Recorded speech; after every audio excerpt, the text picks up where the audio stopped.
Let's get nasty on a Friday. It's a Fast Lane on 101 ESPN with Jamie Rivers from the road and Andrew Marsh here in the studios. I'm Anthony Stalter. 201. Your time check is brought to you by Clarkson Jewelers, an officially licensed Rolex jeweler. Jamie, that's how it's supposed to look. Last night as the Blues get it done against the Calgary Flames, 3-0. Joel Hofer recorded his first career shutout, stopping 27 shots in that 3-0 victory of the Flames. He became the third youngest goaltender in Blues history at 23 years old. It's 23 years and 88 days, in fact, to record a shutout.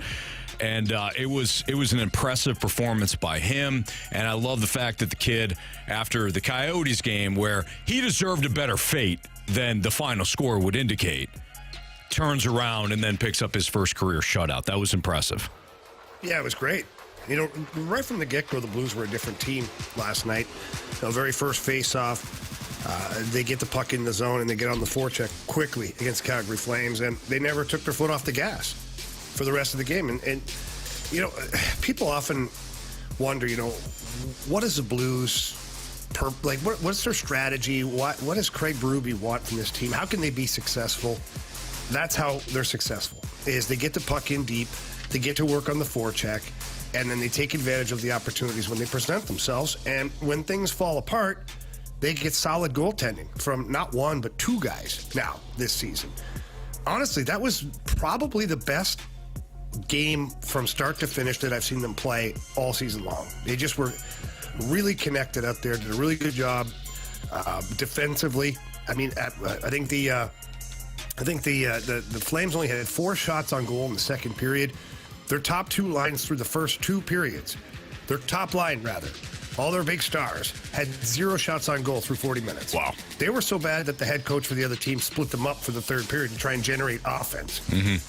So that, for me, that tells a story. And then getting back to the original comment you had about Joel Hofer, it's great.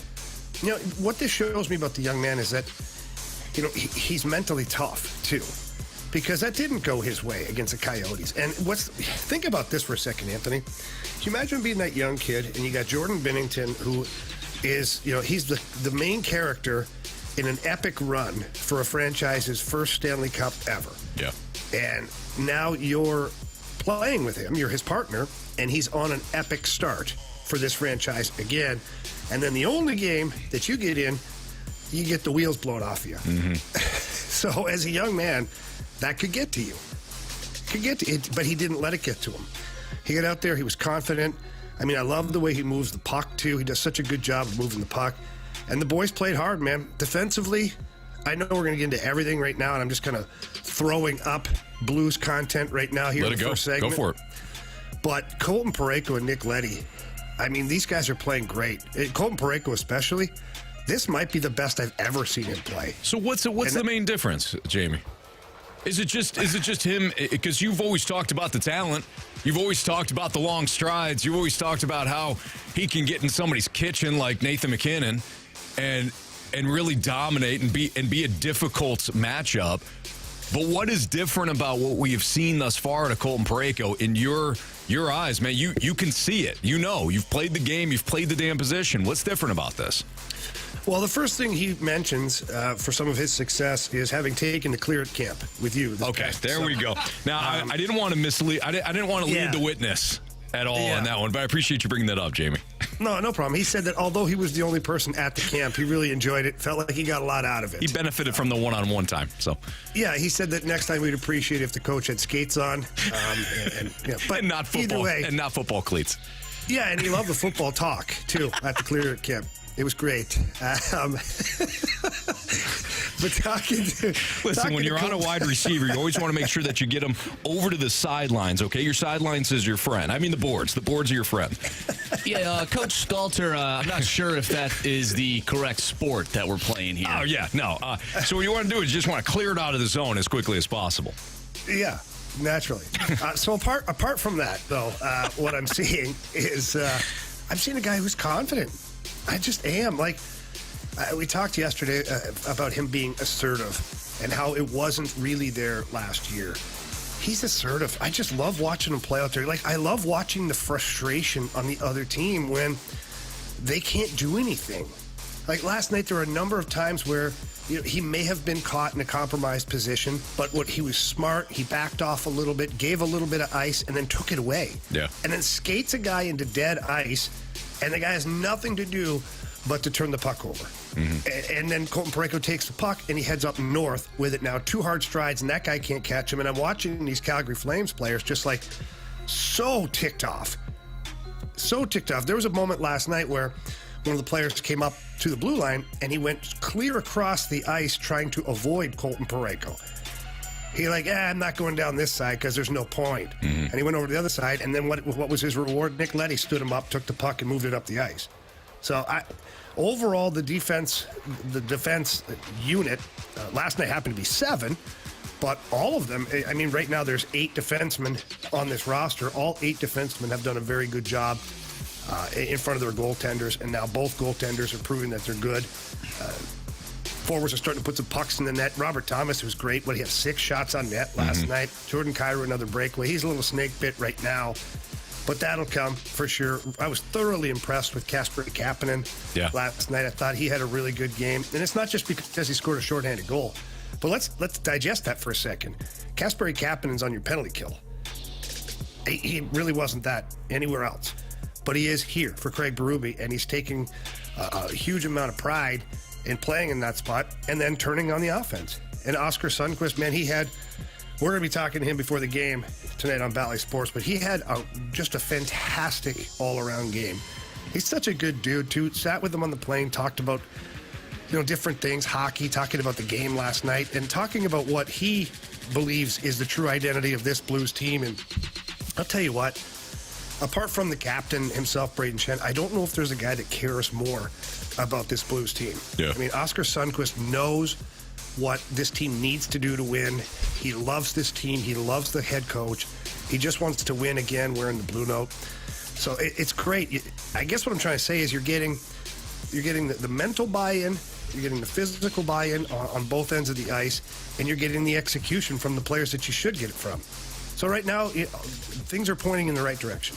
Jamie, will we see this team go with 11-7 again tonight, or do you think that's a one and done because of the back-to-back? Oh, boy. Yeah.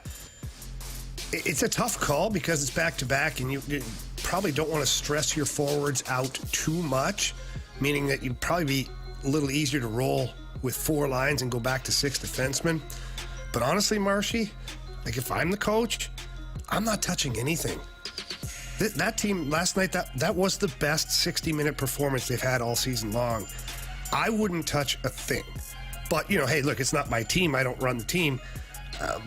So maybe they have a different idea. Maybe they have different plans. But, that's kind of my thoughts on that whole thing. Jamie, I want to go back to 2 things you said before. One, that's the Robert Thomas that I would love to see on a consistent basis. That is the aggressive, the guy that just can not take over a game, but maybe take over a shift, right? Like he doesn't have the skill set of a Connor McDavid or a McKinnon. We know that, but he does have the skill set to give you more point production. That's not just assist. He could be a goal scorer as well. That is the version of Robert Thomas I would love to see game in and game out. The other comment you made was about Kasperi Kapanen. So Kapanen and Vrana came in at the same time last year. And if you're Vrana, at least I'll say from my standpoint, if I'm Jacob Vrana and I'm looking at what Kasperi Kapanen did last night and how Chief is using Kasperi Kapanen as you threw out there, I'm chomping at the bit to get back in there because it's a similar opportunity. And you have always said he's giving you the answers to the test. Chief's giving you the answers to the test. So this is how, Jacob Vrana, this is how I want you to play. Just like this. Or look at another player if you want. And maybe it's not as easy just to compare those two because they came in at the same time. To the Blues, I mean. But if I'm Vrana, I'm sitting up there, I'm saying, this is what my coach has asked. This is how he wants me to play. And this is one of my final shots, I would think, in the NHL, at least to play for a team that gives a damn about winning. I'm going to do that. So those are my 2 thoughts there when you mentioned Thomas and how aggressive he was offensively, and then how good Kasperi Kapanen has looked. Did we lose I think Jamie? we lost Jamie. Uh-oh. Did you mute yourself, Jamie? No, I think he... That's all right. What do you think about that, Marsh? Talking about Verona, Kapanen, guys that came in, similar idea for both players, what Doug Armstrong was doing. I'm going to take a flyer on a guy that has been, kind of bounced around a little bit. Very different issues for Verona than Kapanen, but guys that are getting similar opportunities. I think we got Jamie back. Jamie? Yeah, we do. Who cares what I think? Yeah, I'm back here, boys. Go ahead, Jamie. No, what were you saying, Marshy? Go ahead. Anthony was just asking me about the situation between Verona and Kasperi Kapanen. I think bottom line, it's just a mindset thing. You have to want to be out there. Sure. And if he gets back in the lineup at some point and we see similar results that what we saw in the first 5 games, well, then he'll be back in the press box because Craig Berube has laid it out there that he is taking no BS this year. If you're not playing hard and you're not playing the style that he wants you to play, you're not going to play. Right. So I hope he looks at that and thinks, hey, I need to be back out there. But I don't think he should look at Kasperi Kapanen and just look at him and say, that's, he's my motivation. He should just automatically want to be back on the great ice. point. Absolutely. Yeah, I agree. And I can tell you this, guys. Jacob Verona is not happy about things with the being healthy scratch. I mean, who usually is, right? It's not a positive thing, but it has him fired up. He had a, let's see here, not a heated, a very animated, that's the word I'm looking for, animated discussion with Craig Berube yesterday at the rink. He also had a second animated conversation with Steve Ott on the ice. And I think there's some things that are getting lost in translation, and I don't mean language-wise. I mean just what the coaching staff is expecting from Jacob Verona and what he is believing that he's doing or not doing. And that's a real thing, by the way. Because as a player, you can believe sometimes that you are doing it the way you're supposed to do it, but you're not. Yeah. It's just like anything else. Sometimes we get this fog and we think, oh, yeah, I'm doing that. Well, when you step back a little bit, you realize that maybe you're not.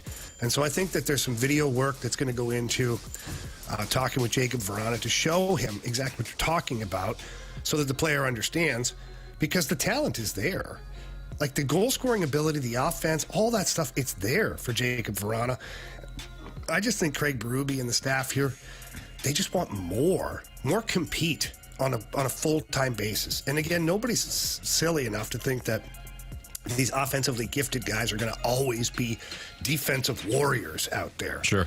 No, there is a sacrifice that goes into it. When you get an offensive guy like that the defense is going to be, less than what you would desire, but you still have to find that compete in that individual. And when the game's on the line, you got to make the right plays. So there is talk right now between them. I think that when Jacob Verona gets back in, it's up to him at that point. Prove he can play or prove he's better in the press box. Ooh. Well, hopefully it's the former for both the player and the team, because I'd like to see Jacob Verona obviously has offensive skill. Blossom here. Tearing it up, man. Yeah, absolutely. He's got the ability. No doubt. All right, it's Fastlane on 101 ESPN. Don't forget, you got the Blues back in action again tonight. They take on the Vancouver Canucks as they continue this Canada road trip. Jamie's with us until 4. Then BT's going to step in from 4 to 6. So you will hear a lot of Blues coming up in these first 2 hours. But let's talk about Game 1 tonight between the Rangers and the Diamondbacks. When we look back on this World Series, how will it be remembered, if at all? That's next on 101 ESPN.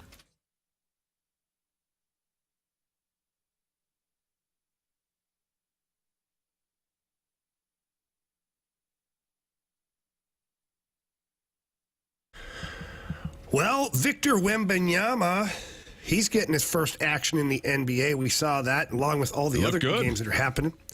Yeah, he looked real good. And you know what else is really good, Anthony? FanDuel, America's #1 sportsbook. Here's a couple reasons why. First, new customers can bet $5 and get $200 in bonus bets, and they guarantee that.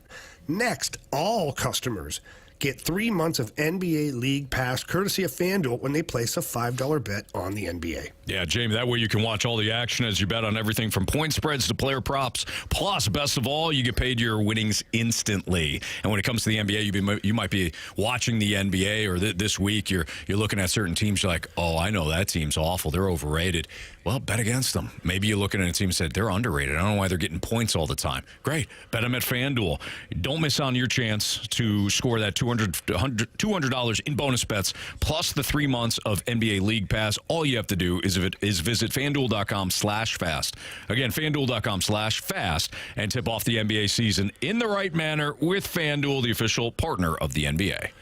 21 and older, present in Illinois. New customer offer. First online real money wager only. Refund issues non-withdrawable bonus bets to expire in 7 days. All customer offer $5 NBA wager requirement. Limit 1 pass per customer across both offers. Restrictions apply. Void where prohibited. See full terms for both offers at FanDuel.com/sportsbook. Gambling problem? Call 1-800-GAMBLER. NBA League Pass. Local blackout restrictions apply.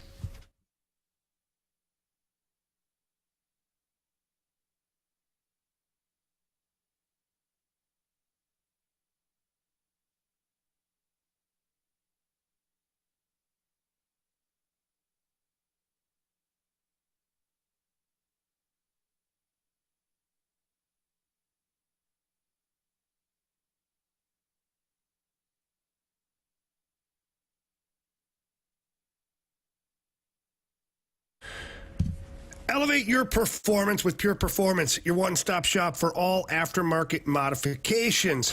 Pure Performance is the best place to go for replacement tires for any vehicle. They don't just sell oversized tires for your trucks and off-road vehicles. They also carry tires and wheels for your car, your minivan, your SUV. And now is the perfect time to make sure your vehicle is ready for the crazy St. Louis winters that are about to come up here. But if you have a Jeep or a Bronco or a pickup truck or anything else, they've got lift kits, leveling kits. They've got computer chips. They've got the running boards, the light kit. I mean, it's just amazing the amount of things that they have over there at Pure Performance. So you really should stop by their 25,000 square foot facility located in St. Peters, right off of Highway 70. When you walk in there, please ask for Shelby. Tell her that Jamie Rivers sent you, and she's going to take care of you. She's going to make sure that you get everything that you need, and then the technicians are going to put it on your vehicle, and you're going to be absolutely blown away with how amazing they make your vehicle look. And while you're there, don't forget, it's a full-service garage. So if there's anything else you need attended to, just let them know. They've got you covered. So again, get there, see them, say hi. But if you can't get there in person, get there online and visit them at pureperformance.com. That's pure, P-U-R, performance.com.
Game one of the World Series is tonight as the Diamondbacks visit the Texas Rangers. 7:03 local time for game one. It'll be postseason Nate, playoff Nathan Eovaldi versus some dude named Zach Gallen, who's been pretty good for the Arizona Diamondbacks. Who? Yeah, Zach Gallen, he used to pitch for the Marlins. Idiots got rid of him. So, can you imagine getting rid of a guy like that? No, you don't. Fools. You don't. You never recover, you know, especially if you give up 2 starters in the same deal. What team would do that? I haven't found one that would do that. I'll look. Yep. I'll look while you guys talk. How will this World Series be remembered, guys? When you play this out, maybe it's different for you guys. Maybe it's different for depending on who wins it. But if you're thinking about how this World Series will be remembered, Jamie, how do you think it will be remembered? Wow. You know, there's 2 stories to it. I've said it all week long. And the stories are one franchise either wins their first World Series or the ultimate underdog comes through and wins a World Series. Sure. I think those are the only 2 stories here. That's the storylines. I mean, what else is there? That's it. Like, what else is there? Yeah, Bruce Bochy coming back. Okay, yeah, Bruce Bochy. But it still falls into your first category there of the Rangers, or at least the first storyline you're talking about the Rangers winning for the first time. And it took a guy like Bruce Bochy, who had been out of the game for a while, tremendous success, won 3 World Series with the Giants in less than 5 years. His time kind of runs its course. The Giants were more than willing to say, hey, stay with us. You'll write your own ticket out of here. And he sensed that his time in San Francisco was coming to an end. So I think he took a front office position with them for a year or so, and then eventually caught the bug again to manage. So he goes down to Texas. I think, Jamie, when you look at this, and if the Texas Rangers wind up winning, one, they were aggressive in off seasons. You can't overlook that. They were aggressive to bring in Corey Seager. They were aggressive to bring in Marcus Semien. They were aggressive to bring in, well, he hadn't pitched much, Jacob deGrom, Nathan Eovaldi, John Gray. They make the deal for Aroldis Chapman real early in the season. That was before the deadline, well before. The Royals made the deal, and they bring in Chapman. They fix him. They make the deal for Montgomery. Montgomery is pitching well. Mad Dog Maddox down in Texas makes a slight alteration to his mechanics, and now Jordan Montgomery is like a bleeping ace for the Texas Rangers.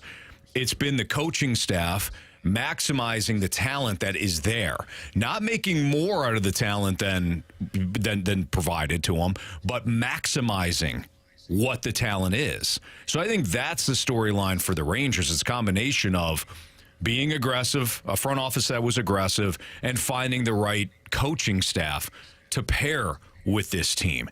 Bruce Bochy's mild-mannered. You're never going to get too high, never going to get too low. Look at the man. You could go back and look at how the man celebrated. He just turns around, hugs his coaching staff. That's about it. Even keel, big dome. Like, that's Bruce Bochy. But he kind of works for this Rangers team, you know? Is anybody surprised at how big Bruce Bochy is? Because, like, I remember when he used to manage the Giants, and he always had the big dome, but I never thought he was like a tall guy. Yeah. He walks out to the mound just this last week, and I was like, it's a big dude. When the hell did he grow? He's a big. I was like, holy crap, that guy's pretty big. Yeah, he is. I know it's completely off topic. No, I think it's worth talking about. Worth discussing. 2 things here. One, Anthony, bad news. I found out the Cardinals actually got rid of 2 pitchers. It was Zach Gallen and Sandy Alcantara. I don't know why they would do that. Marsh, if pizza.com doesn't have it, I'm not interested in that. We've been down this road with Jamie, goes on Twitter, and all of a sudden, people are buying Anheuser-Busch and stuff. If it's not from pizza.com, I don't care. Well, the person has a blue verified check mark. Doesn't matter. Don't believe them? Nope. Okay. Second thing, I do not find this series to be attractive whatsoever. But that does not mean that it won't be a good series, though. I think the first few games we're going to really have to just see what we got going on here. But I do believe as the series goes on, it will become an attractive series to watch, and people will start to tune in. Okay, so my question to you, Marsh, specifically, since you just mentioned that, I think that's fair. I think there's a lot of people that feel as though, why am I tuning in for this one? Maybe the storylines become apparent as the series goes on. Well, that's what I was going to ask you. So you go into this World Series saying, I'm not interested. If you want to participate, too, please chime in. Air Comfort Service text line, 314-399-9646. our audience is as diehard about baseball as you're going to find in the entire country. Now, there's still a regional aspect to that, and if my Cardinals aren't interested or not in it, I'm not interested. But again, this is a diehard baseball city, so I'm interested in your take on this. If you're not interested in this matchup or this World Series at large, what's going to get you interested? So that's my question to you, Marsh. And maybe you don't know. Yeah, I mean, just off the bat, I'm thinking tight game, maybe even a questionable call. What about the Diamondbacks winning the first two in Texas? Yeah, that would be great. That would be great. But then I need the Rangers to respond, just like the Astros did, because they made that a series. Yeah. Remember at the beginning of the ALCS, we were thinking, oh, wow, the Rangers could sweep the Astros. This series, what should have been a great series, we've been anticipating it all season long, big brother versus little brother. The Rangers might sweep them, but then the Astros came back. They won 3 in a row, and then they blew it. They ended up blowing it, and that was the storyline. The Rangers overcame that. Adolis Garcia became a big threat in the postseason.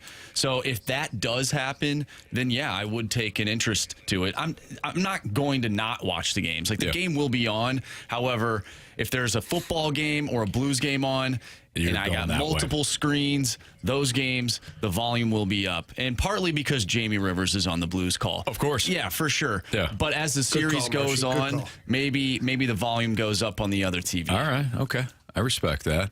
Yeah, it's going to be tough for me. I think I'll tune in, tonight. You get the Blues and Canucks, so that's great. I'll be tuning in there. And then you've got game one tonight, and then nothing else. But tomorrow, it's going to be very difficult for me to turn off college football to be locked into the World Series. And if it's a Sunday night, if it winds up being a Sunday night at some point, I don't think it will be this week. But if it's Sunday night, I don't care if the matchup's bad in the NFL. I'm probably still tuning into the NFL. So that's kind of I'm viewing it. But I am interested in tonight's game. See if the Diamondbacks with their best pitcher on the mound can steal one in Texas.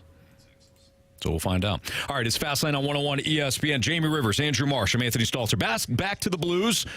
Offensive zone possession time. Huge issue the other day when we were talking about it. We'll get Jamie's thoughts on whether or not things turned around last night. And we'll also discuss why the Blues suddenly getting more pucks to the net. Maybe there's something strategy-wise or scheme-wise that Jamie can break down for us next in the Fastlane on 101 ESPN.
If you're in the market right now looking for replacement windows for your home, please call or visit my friends over at Window World. They are the preferred window of the St. Louis Blues. Window World's got a lot of things going on for it. First of all, the company is fantastic. Their thought process is customer satisfaction. And John Gillette, the owner of Window World, that's the first thing that he talked about. And then talking to all the employees while I was over there visiting, It's what they say. If the customer's happy, we're happy. And that's what they do over there at Window World. And one way to make the customer happy is by giving them a great product. Window World uses a double-strength glass that you don't usually see on aftermarket windows. So you usually get those thin windows where you can feel that heat in the summer or the cold in the winter coming through, or they break easily. No, not a Window World window. They are double strength, and they certainly last a lot longer. But one thing they do is they cover you with a lifetime warranty that covers all of the parts, glass breakage, and labor. And right now, Window World is still offering 18-month same-as-cash financing with approved credit. So please, take a minute, give them a call at 314-993-1800, 314-993-1800, or you can look them up at windowworld.com.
ESPN Sports Center.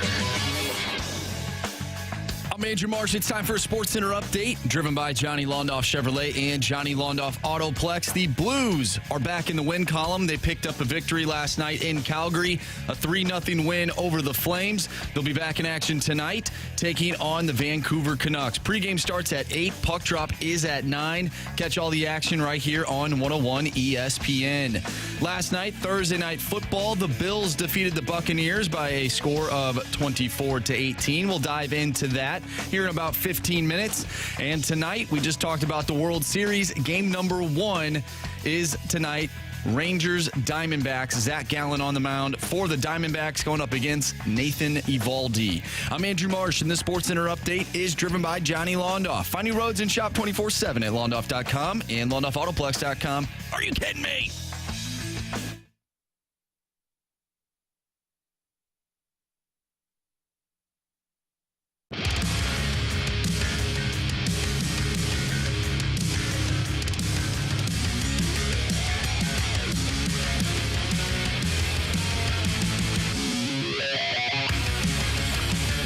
So a couple of the early issues for the Blues that we have discussed, including yesterday at great length, has been the offensive zone possession time and the Blues being outshot by their opponents.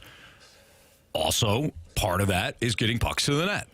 Jamie, how much did those three things change last night in the victory over the Flames? Well, a lot. First of all, the Blues set a season high in shots on goal. I think the highest they'd had before was 26. They got 35 shots on goal last night. So that's obviously very impressive. And then apart from that, I forget the exact number, but it was somewhere around 45%, I believe, offensive zone time in that ballpark. I could figure it out here really quickly, but massive difference. So leading up to last night's game, I think the Blues was like 37.4% of time spent in the offensive zone. The league average is 41.1%, and the Blues were way above that, 45, 46% at one point. So obviously a big difference. And look, it correlates. You spend more time in the offensive zone, you generate more shots on goal. And that's just the way it is. So for the Blues to be successful, that's what they have to do. They have to get pucks in, go to work, maintain possession of the puck, and then when you have an opportunity to shoot the puck, you got to shoot it. One thing that I really liked last night that the Blues did, after Craig Berube talked about it openly to the media, he said, I don't like the way we're using our defense right now in the offensive zone. We're not using them enough. Yeah. And that doesn't mean that, Colton Parayko and Justin Falk and Nick Leddy start to activate like Erik Karlsson does from the Pittsburgh Penguins. All it means is that you can cycle the puck down low, but teams figure it out quickly. If you're not going to use your defensemen, they just collapse down on the three guys.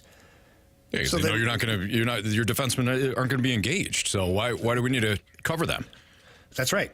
And so that had happened a few times to where some of the Blues forwards were forcing pucks back down low, but the opposition had numbers. And so it didn't work out, creates a turnover, and boom, you're back the other way, and your offensive time of possession is just kind of gone. It's wiped out. Last night, right from the very first shift of the game, they were using the defense. Going low to high, and then it would go D to D, and then there'd be a shot on net with traffic in front, which, by the way, if you didn't watch the game last night, go back, just look at some of the highlights. Traffic in front of the opposition's net, and then puck retrieval was huge.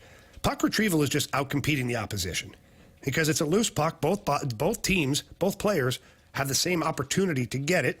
Now, mind you, some guys are closer than the other, but for the most part, it's a winnable puck. Yeah. And the Blues were winning puck battles last night. And just really, I felt like the way they used the defensemen last night and the way they controlled the puck down low really opened up the offensive zone and created some chances for them to get pucks through the net. I mean, look at Nick Leddy.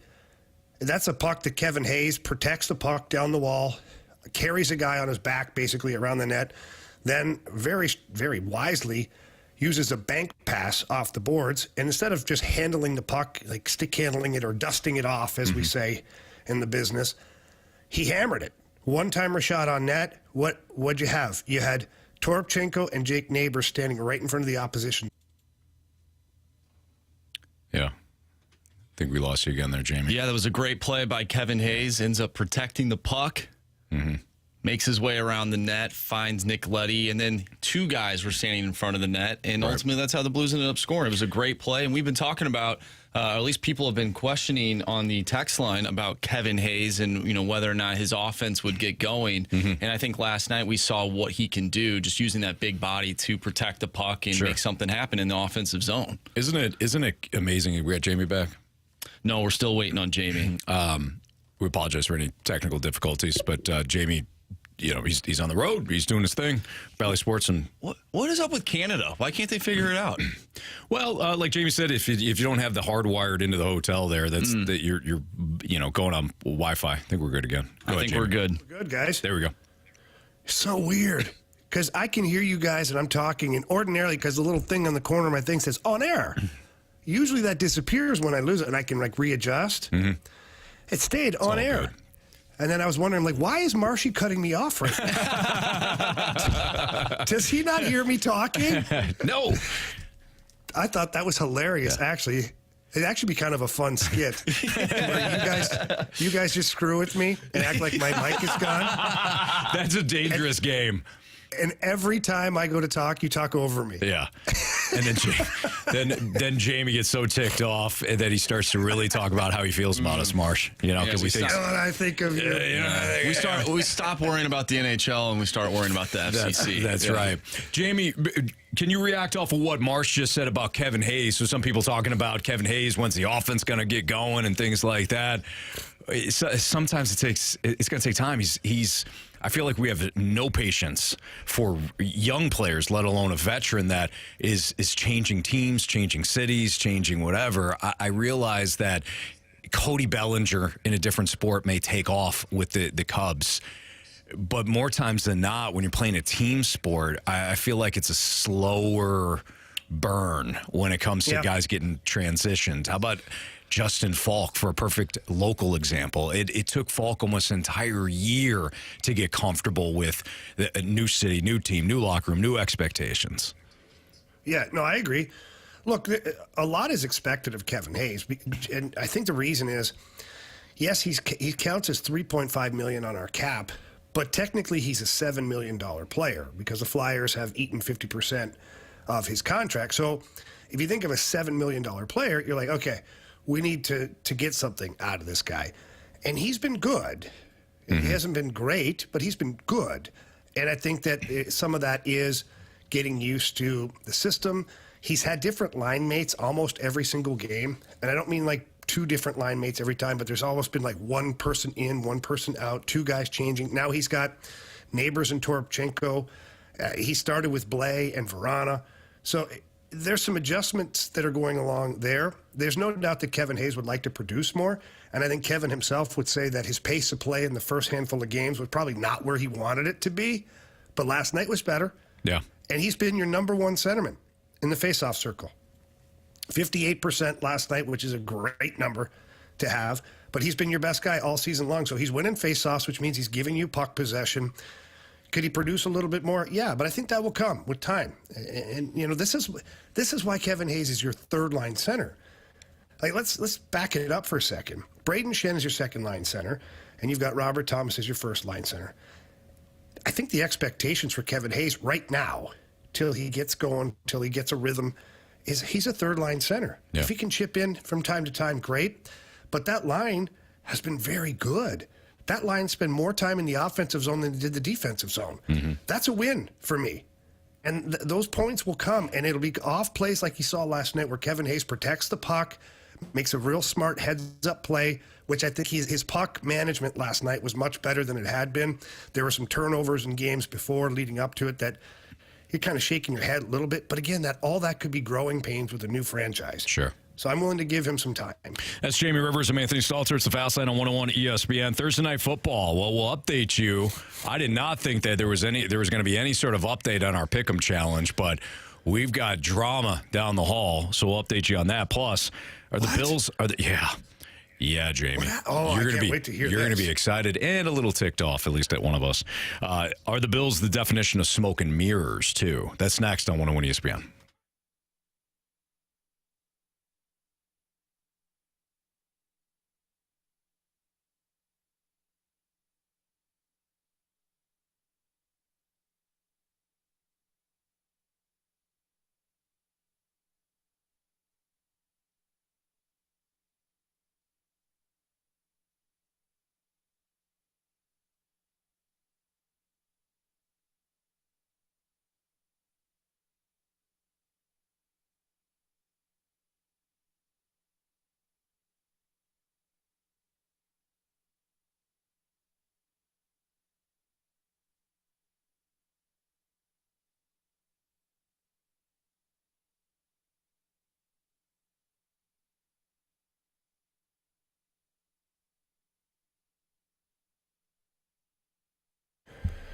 There's no worse feeling than having something happen with your car or your home, and you don't know what kind of coverage you have. You don't know who your insurance agent is.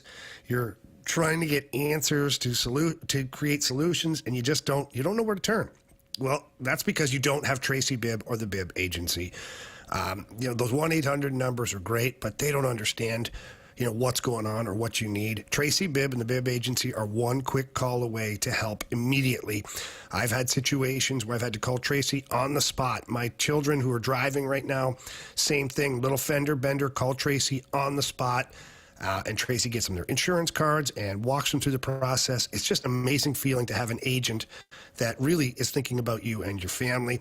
So please don't hesitate right now to give Tracy a call. She's going to make sure you're properly covered, and she's going to battle for you to get the best rates available.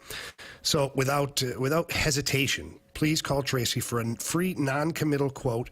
That number is 314-328-4260. Again, that's 314-328-4260. It's no fib. You're in good hands with Tracy Bibb.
So I was watching the Thursday night football game last night while also keeping tabs on the Blues as well, of course. And at one point, I just thought about. Of course. At one point, Jamie, I just thought about. I'm like, you know what? I did not verify. I trusted everybody. I did not verify if everybody got their picks in. And with you, with you traveling a lot, Jamie, I thought, So I logged in, saw Jamie's account there, clicked on it, held my breath. Jamie got his picks in. No problem. Yeah. You're scaring me, though. Did somebody else not get him in? Marsh got his in. Carey got his in. Nooks. I got mine in. BT did not. BT did not get his play in last night. And, of course, there's the Bills, so it was a layup. Boy, that stung. But neither did Moon or King Scott. Shut the front door. Neither of those guys got their picks in. Oh, my God. Yeah. Was there a fist fight today? So, Jamie, this is what I was going to bring to the table here. We will get into this Thursday night game. And look what happens. Jamie, listen here. I tuned into the Rizzuto show thinking this is going to be a bloodbath today because Riz doesn't put up with this crap, okay? He's down 5. His team is down 5-2 to us in this Pick'em Challenge. Not one, but two guys did not get their picks in last night. King Scott, Moon, both missed it, okay? So I'm listening. I'm getting the kids ready, all that stuff, making breakfasts and lunches and, short order cook style in the morning.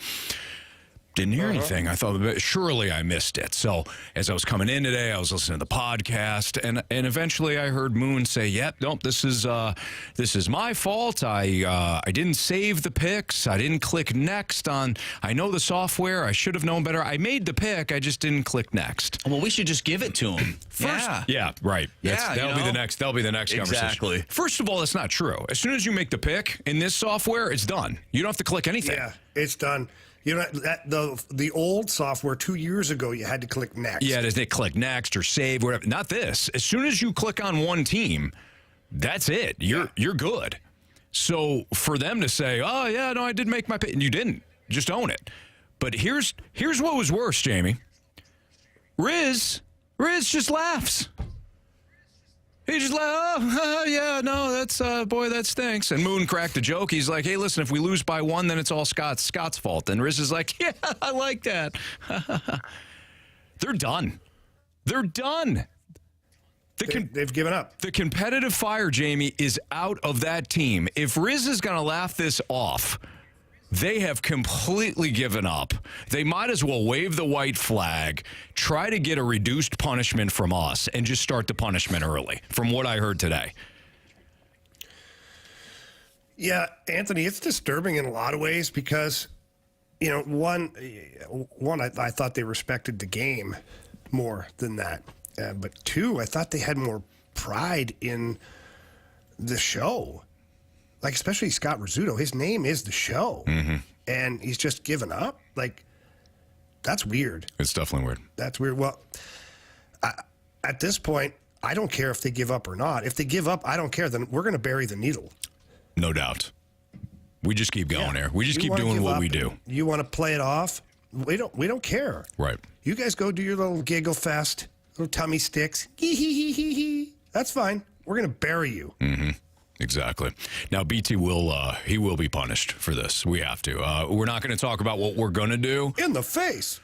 But you can't be missing picks when we're in the middle of a competition here. And BT knows that. And BT Have you talked to him? I reached out to him today. As you can imagine, he's distraught about it. He realized it at halftime that he didn't get his picks in, and he felt horrible. He apologized.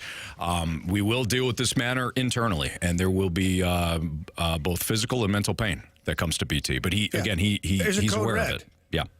Yep. There's a code red. We're going to put the old soap in the sock. Close the door. Jamie, I said we're going to keep this internally. Okay? Yeah. Well, I'm just laying it out a little bit. I appreciate that. Brad knows. So the Bills down Jamie's Bucks. At no point did I think that the Bills were that the Bills didn't have control of that game. Tampa was set up with a touchdown off a deflection. A really nice play by Antoine Winfield Jr. to bat Josh Allen's pass up in the air, and a defensive lineman caught it for an interception, set up a touchdown to make it 10-10. And then the Bucs had an opportunity on a Hail Mary that if Chris Godwin gets his head turned around quicker, he may catch the damn thing, and then who knows? Maybe they actually win it. What the hell was he doing there, Anthony? He was honestly, I have no idea. I watched the play no less than 10 times because, of course, they show it. He's not even looking towards the ball. It's like he's like, it's like bees. Just act like there's bees. I'm serious. He's over like pushing their guy, and then he's spinning around, and then just happens to go, oh, there's the ball. Yeah, bees. If his eyes were locked on the ball like they should be at all times, especially if it's a Hail Mary, yeah, that's a touchdown. No question. No question. I'd bench him. I'd get rid of that guy. I don't know if you do that, but Well, maybe not. It's a little harsh. Here's my ultimate takeaway on this.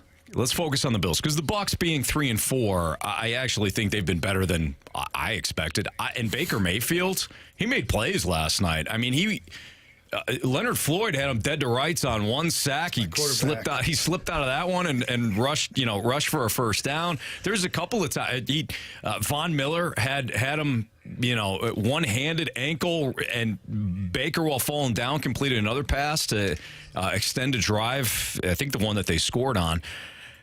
They had gifted opportunities because the Bills kept giving them on the last drive, the second to last drive where they scored a touchdown. But the Bucs have been better than I expected. So 3-4, not much of a storyline.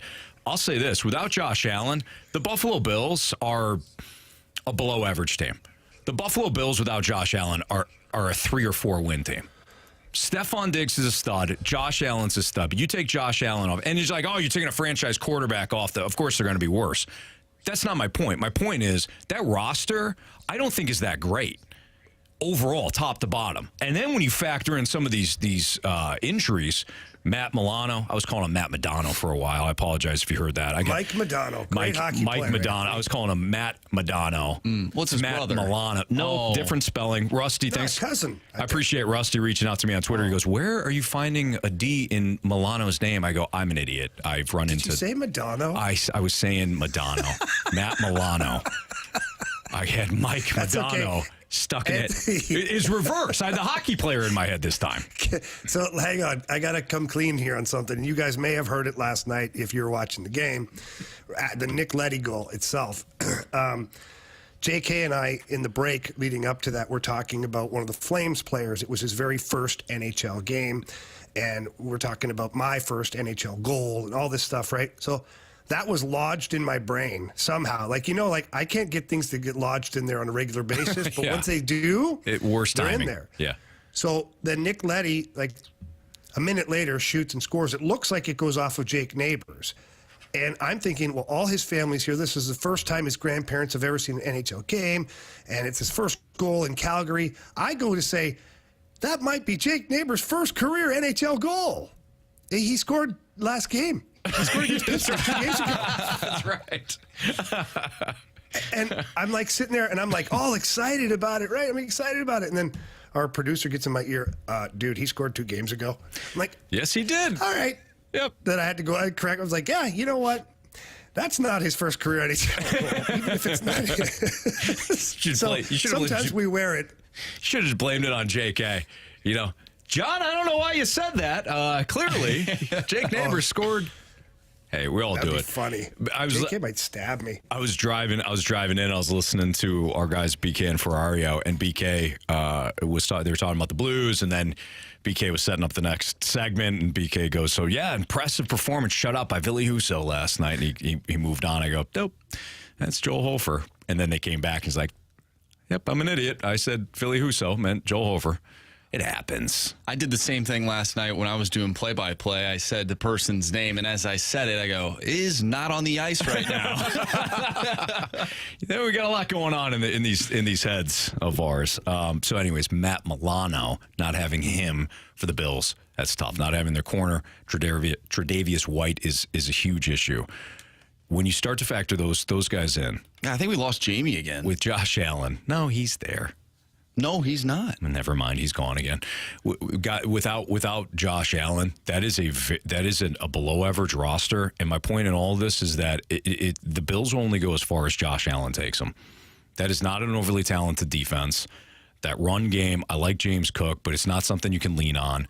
It is the Josh Allen and Stephon Diggs, and I like their young tight end and Dalton Kincaid, who had a touchdown last night, but other than that, that's not a great team top to bottom. I think we've just been sold a bill of goods with it.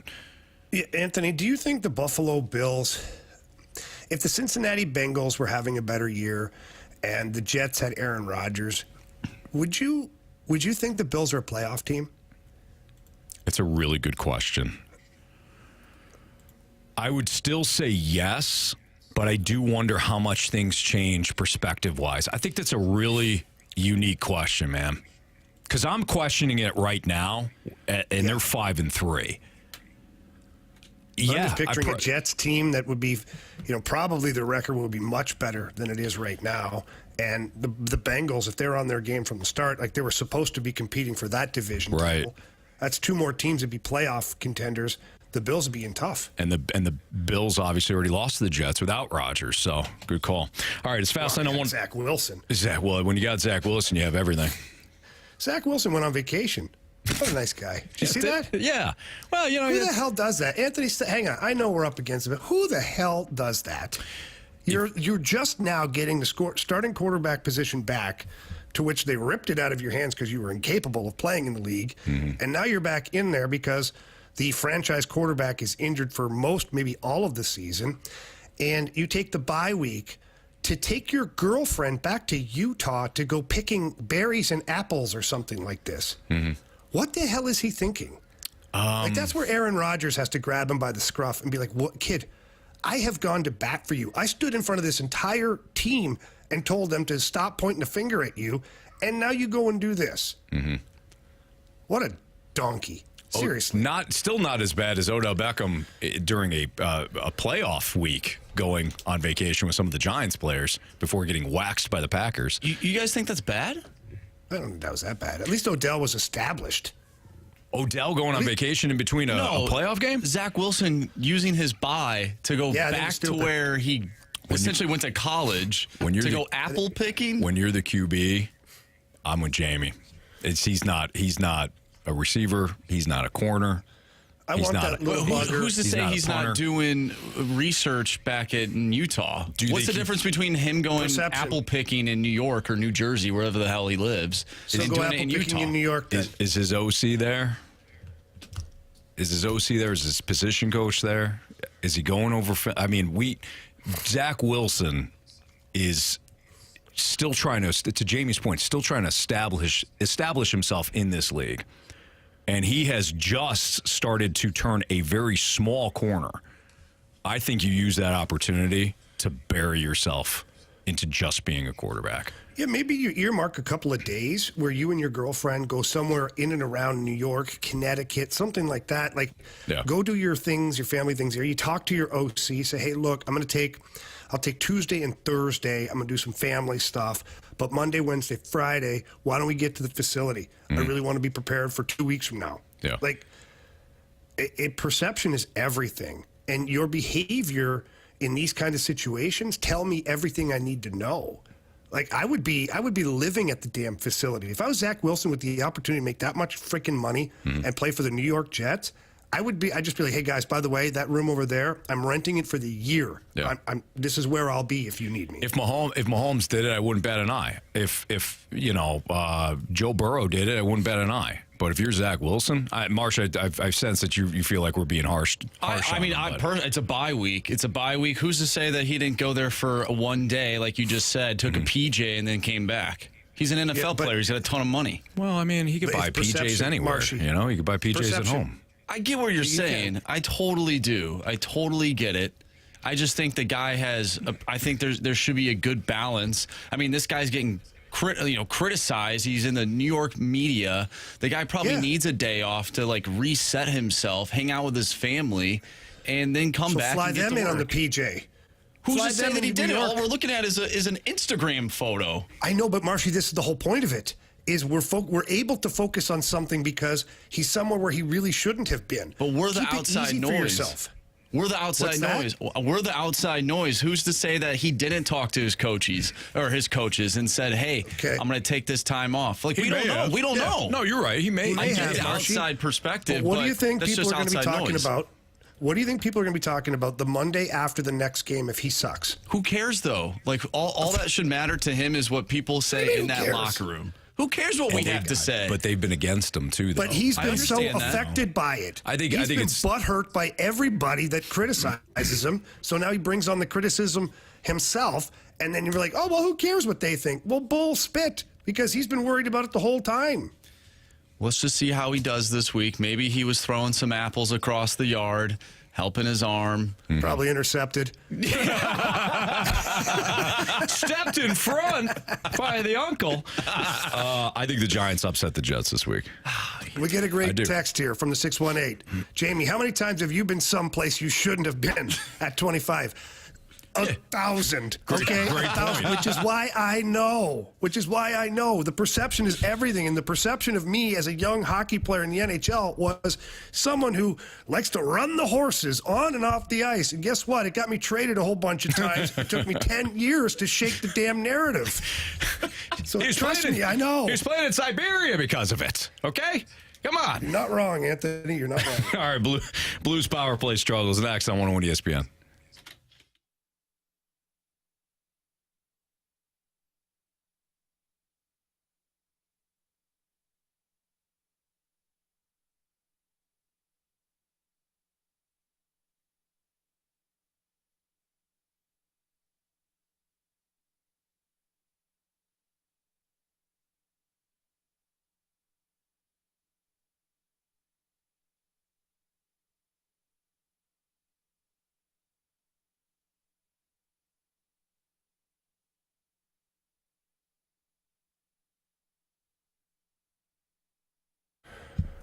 Look, if you're upgrading your kitchen or your bathroom, sometimes that can be a daunting task. Maybe you're not exactly sure what you'd like to accomplish.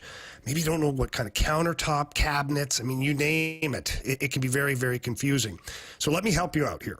Visit my friends at E&B Granite. They are located down at 6135 Manchester Avenue. When you walk in, tell them that Jamie Rivers sent you in. They love hearing that. And then just tell them what you're looking to accomplish. If it's a kitchen, they've got you covered. They're going to talk to you about different cabinets, different ways to set up the kitchen, islands, countertops. I mean, everything that they've got there is fantastic. And maybe you have it exact in your brain. You know 100% what you're wanting to do. They're there to help you out. And let me tell you, their selection of countertops is incredible. They go from granite to quartz to marble, even soapstone countertops, and they've got every kind of backsplash that you've ever seen. Great cabinets, great stuff, quality products over there at E&B Granite. So please book an appointment with them and give them a call at 314-645-9300. That's 314-645-9300, or you can visit them at enbgranite.com.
Fastlane on 101 ESPN 309. Your time check is brought to you by Clarkson Jewelers, an officially licensed Rolex jeweler. The Blues beat the Flames last night 3-0. Jamie, the power play.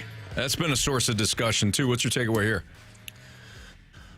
Well, look, they got their first power play goal against Winnipeg the game before. And since that point, the power plays looked more confident. I can tell you that. And I understand, they didn't get one yesterday, but the way they moved the puck around was way different than what we've seen, leading up to it. Because the first handful of games, they just never established zone time very much. And the passes were in the skates, behind the player, wobbly, getting knocked down, turnovers. They had trouble gaining the zone. Zone entries were problematic. Puck retrievals were problematic. And what I've seen in the last two games is a team that has done much better in all of those aspects. Mm-hmm. And certainly the goal in Winnipeg was fantastic. Great puck movement on that play there. Krug to Kyrou to Shen to Buchnevich. It's exactly what you want is quick passes, a little bit of movement, and then directing pucks to the net. And last night we saw that. We really did. They had great opportunities. Markstrom came up with a couple of highlight reel saves. There's a couple of opportunities where they probably could have shot the puck a little more. But overall, man, there's not much you can sit there and go, that was bad, that was poor, that was a bad decision. They did a real good job of moving the puck quickly, rotating in and around in the offensive zone, and then getting pucks to the net. They had net front presence. So, yes, I guess the long and short of it is, the overall goal total and power play percentage for the season is not good at all. But if you go micro on this one here, the last two games, that is what your power play should look like. Yeah. And if it looks like that on a more regular basis, you'll produce more goals, certainly more goal-scoring opportunities, and that, obviously more goal-scoring opportunities lead to more goals. So I liked what I saw last night, and I'd like to see Scott Perunovich get a little more time in that second unit. And I understand that, look, Torrey Krug is the man. He's the guy. He's your starting quarterback. And so your backup quarterback's not going to get the reps that your starting quarterback's going to get. But I'd like to see, the first power play out there for about a minute 10, minute 15, and then get the next guys out there to give them a legit 35 seconds of power play time to try and get something done. The mentality is much different because you're operating with a smaller window of time. So the mentality usually of the second unit that gets out there is, one pass shot, two pass shots. You're trying to generate as much offense as you can. And that's where I think Scott Perunovich can help this team, is the fact that he sees the ice so well. And I'd like to see him switch up top with Justin Falk because he's very creative. He's very elusive, too, and he does a great job of moving the puck to areas where he can get Justin Falk to one-timer. Mm-hmm. And I think that if you can get Justin Falk dropping the hammer with the one-timer, he gets that thing going about 94, 95 miles an hour. That'll create a lot more offense for your team, and your power play will be more successful, and then that makes your job 5-on-5 a lot easier. Absolutely, Jamie. That breakdown, too, I feel like you're not just talking about one specific area that needs to be fixed. You're talking about how the scoring gets fixed. It's not just the concentration on the power play. It's the concentrating on how the scoring gets fixed and how everything complements each other. We spend a lot of time. You have brought up the chiefisms of staying connected, right? I've talked about complementary football. I feel the same way in hockey, though. It's complementary hockey. One aspect of the game complements the next, and it winds up being this perfect picture where that disconnect happens if one of those areas isn't good, and then you start chasing, right? You're not good in your offense. You're not good in your own. You're not good in the defensive zone. You're not clean in transition. You're not getting the puck in deep and hemming an opponent in their own end, so that you're spending less offensive zones. That means you're also not getting in front of the net. And then just one thing builds off. Then maybe you're out of position. You get a penalty, and now you're on the penalty kill as opposed to being the power play. So we have seen this Blues team not be connected in all facets of the game. And then recently, I feel like you're starting to get a little bit more connected. They've got enough talent to be a playoff team. Can you get connected consistently enough to perform at a high level? That's the question. Well, one thing that I want everybody to watch tonight, if we drift away from the power play specifically, and last night was a great example of it, is just puck support. Where the Blues, when they looked up the ice, there was always an option available. Mm-hmm. So if people are sitting right now listening and go, what does that mean? Picture a quarterback that takes the snap and he's got his check downs, right? His first, second, third, fourth option. There was always one option available. And it's up to the guy with the puck to find the available option and move it to that guy, tape to tape, flat pass, and zip it up there with some speed. That was what was happening last night. Made the Blues look like a much faster team, which goes back to our comments for a year now, year and a half, is playing fast doesn't mean skating fast. It means moving the puck quickly and effectively and executing properly, and that's what they did last night. So something to build off of for sure for the Blues. Tonight they have the Vancouver Canucks, and we'll have all the action for you right here on 101 ESPN. We have the pregame show, of course. We've got the play-by-play and the postgame, and the pregame show with the puck dropping at 9. It will be at 8 o'clock right here on 101 ESPN. Again, Blues taking on the Canucks, 9 o'clock local time. Jamie's got his keys to the game, and we'll do another first goal of the game later on this hour because Jamie will be filling in for the next 45 minutes, and then Brad Thompson takes over. But let's do our college football Week 9 primer. Mizzou is off this week, but there's still some games that could impact the college football playoff. We'll tell you which ones matter the most next on 101 ESPN.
Fellas, listen up here.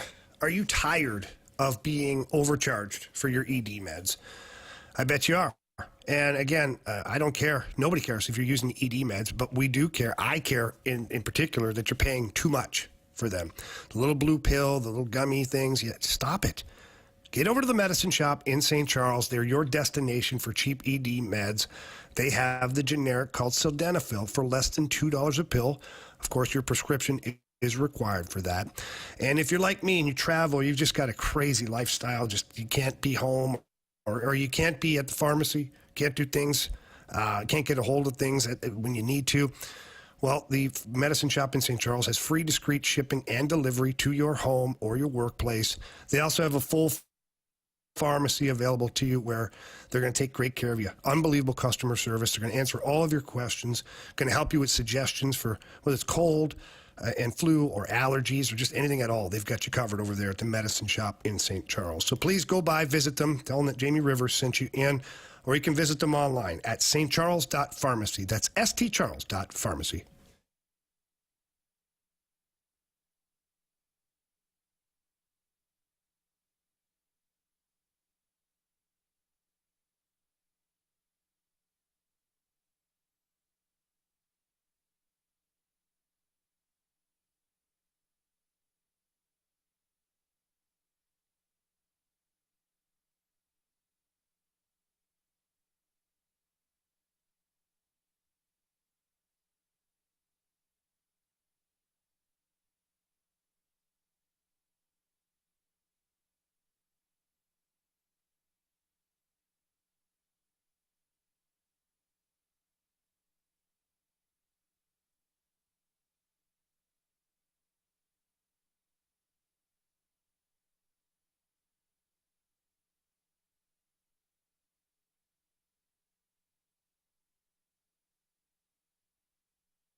It's the Fastlane on 101 ESPN. Don't forget we have Jamie's keys to the game, first goal of the game coming up in about 10 minutes. So Jamie will break down that Canucks game.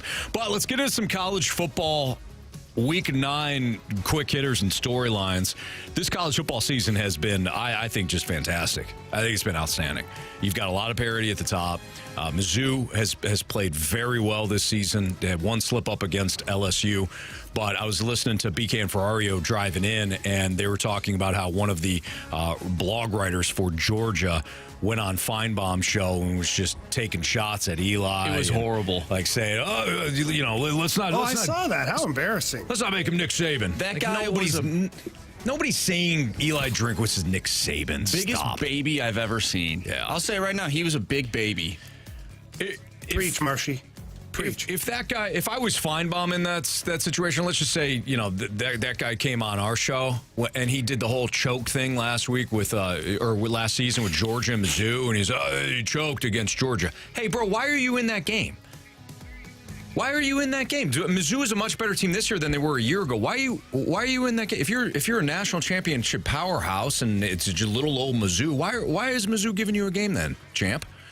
They choked. Okay, that would indicate that Mizzou should have won, and they just choked away a win. I think Georgia's going to choke.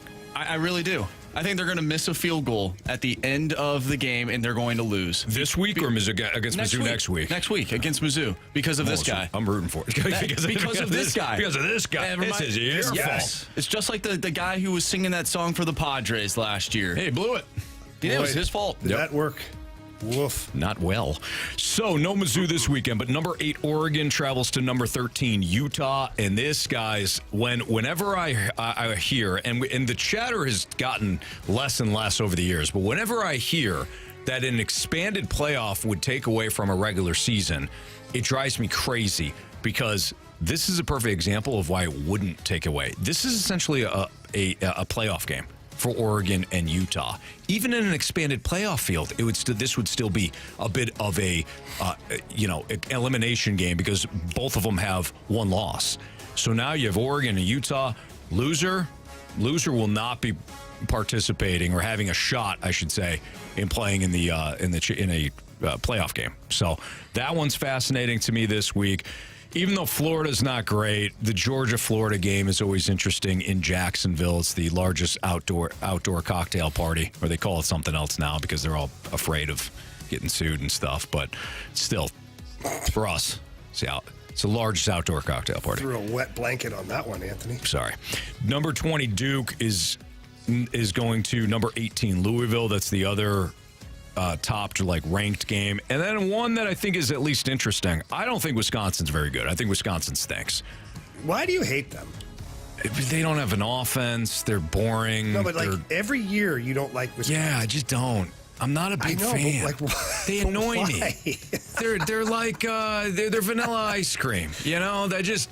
Oh, you stop it! And that's the best like kind. Carl Gunnarsson. I like Connor Gunnar. Yeah, no, I like Carl Gunnarsson. I like Connor Bedard. I like Connor Bedard, Eric Bedard, and Carl Gunnarsson. All right, I like them all. This is Wisconsin's. They're always ranked. They're not ranked this year, but they're usually ranked.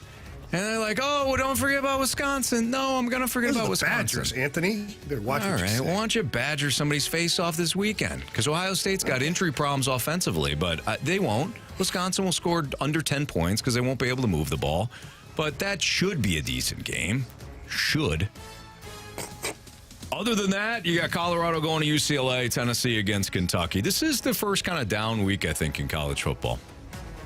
Yeah, a little bit. Having said that, Wake will upset Florida State, and we'll see something else goofy. But, but you know what, though, Anthony, you're right. For me, personally, this has been one of the most compelling regular seasons for college football in the last decade for me.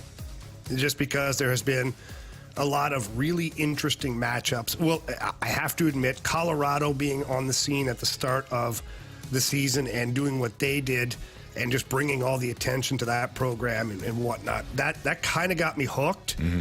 And since then, watching some of the ranked games happen, The Oregon-Washington game was fantastic. Obviously, LSU, Mizzou. Like, there's been so many matchups where at least you can find at least one or two on a weekly basis that you're, like, completely interested in. Absolutely. Do you think for Mizzou, they need Tennessee to beat Kentucky, or would you rather have Kentucky beat Tennessee to make that win look a little bit better? Those two teams going up against each other in Lexington at Kroger Field. Personally, I like Schnucks or Deerbergs myself. But Now, let me ask you this, Anthony. As you're thinking about this, they play Tennessee when? 2 weeks from now? 2 weeks from now? I think they play them after Georgia. I might have that wrong. I could get it for you in a second here. So here's my thoughts on this thing for Marshy is I think I'd rather see Tennessee beat Kentucky, and then I'd rather see Mizzou beat Tennessee because then it feels like a bigger win for your program. Mm-hmm. Yeah, I like that.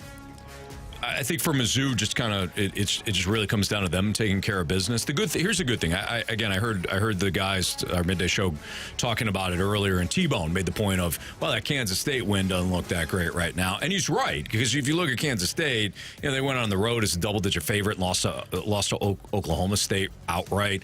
So that win has taken on less meaning. But look, here's the bottom line. Here's what your committee is going to look at.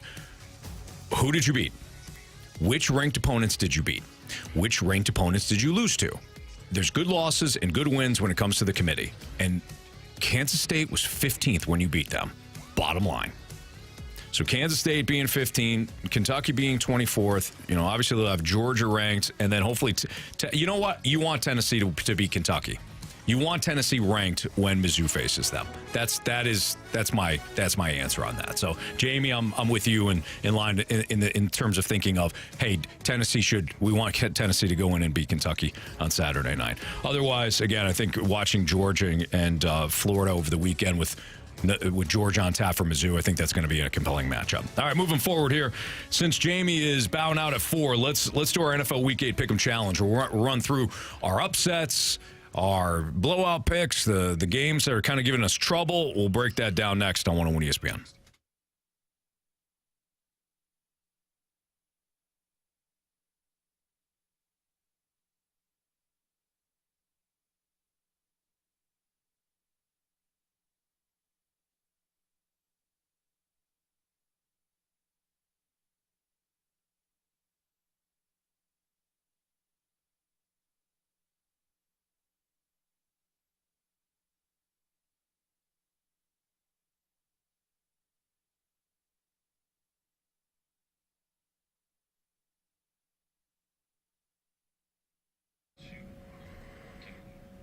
Jamie Rivers here. I want to talk to you about my friends over at Dirt Cheap, St. Louis's one-stop party shop. Halloween right around the corner, and if you guys are anything like me or the people in my subdivision, you like to drag that fire pit outside, maybe have a couple of frosty beverages, enjoy the evening, have a real good time. For great selection for their beers, their wines, their spirits, and it's all at great prices. That's the biggest thing. They're going to save money for you wherever they possibly can. And if you like bourbons, for whatever matter, like I'm a bourbon guy, and they've got Bullet, they've got Jack Daniels, they've got Elijah Craig, they got Angel's Envy. They've got some of the best ones out there. And again, they're going to find all of these things at great prices. And the next step, download the app. Download the Dirt Cheap app, and you get even more savings. There's deals, there's promotions, all sorts of things that are available to you, including drive-through. Every location has a drive-through available to you. Get on the app, order what you need, get up to the drive-through. Don't even have to get out of your car. You head home and you get to enjoy the evening. So please, with Halloween and then again with the holidays following after, visit my friends over at Dirt Cheap. They've got everything you need. And remember, have fun, but be careful out there.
101 ESPN Sports Center.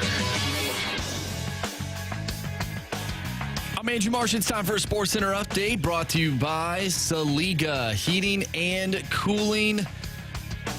The Blues pick up a victory last night in Calgary, 3-0 over the Flames. They'll be back in action tonight, taking on the Vancouver Canucks. Pregame starts at 8 o'clock. Puck drop is at 9. Make sure you tune in right here on the Blues Radio Network, 101 ESPN.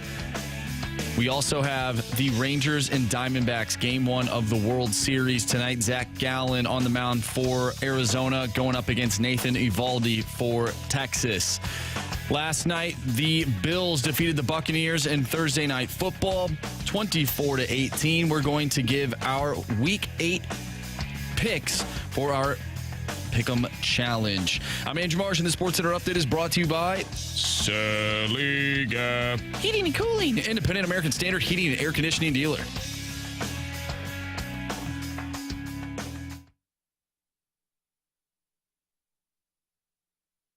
Get ready to pick 'em. It's the Fast Lane Football Pick'em Challenge on 101 ESPN. Refreshed by Bud Light. Well, you sure know how to pick 'em.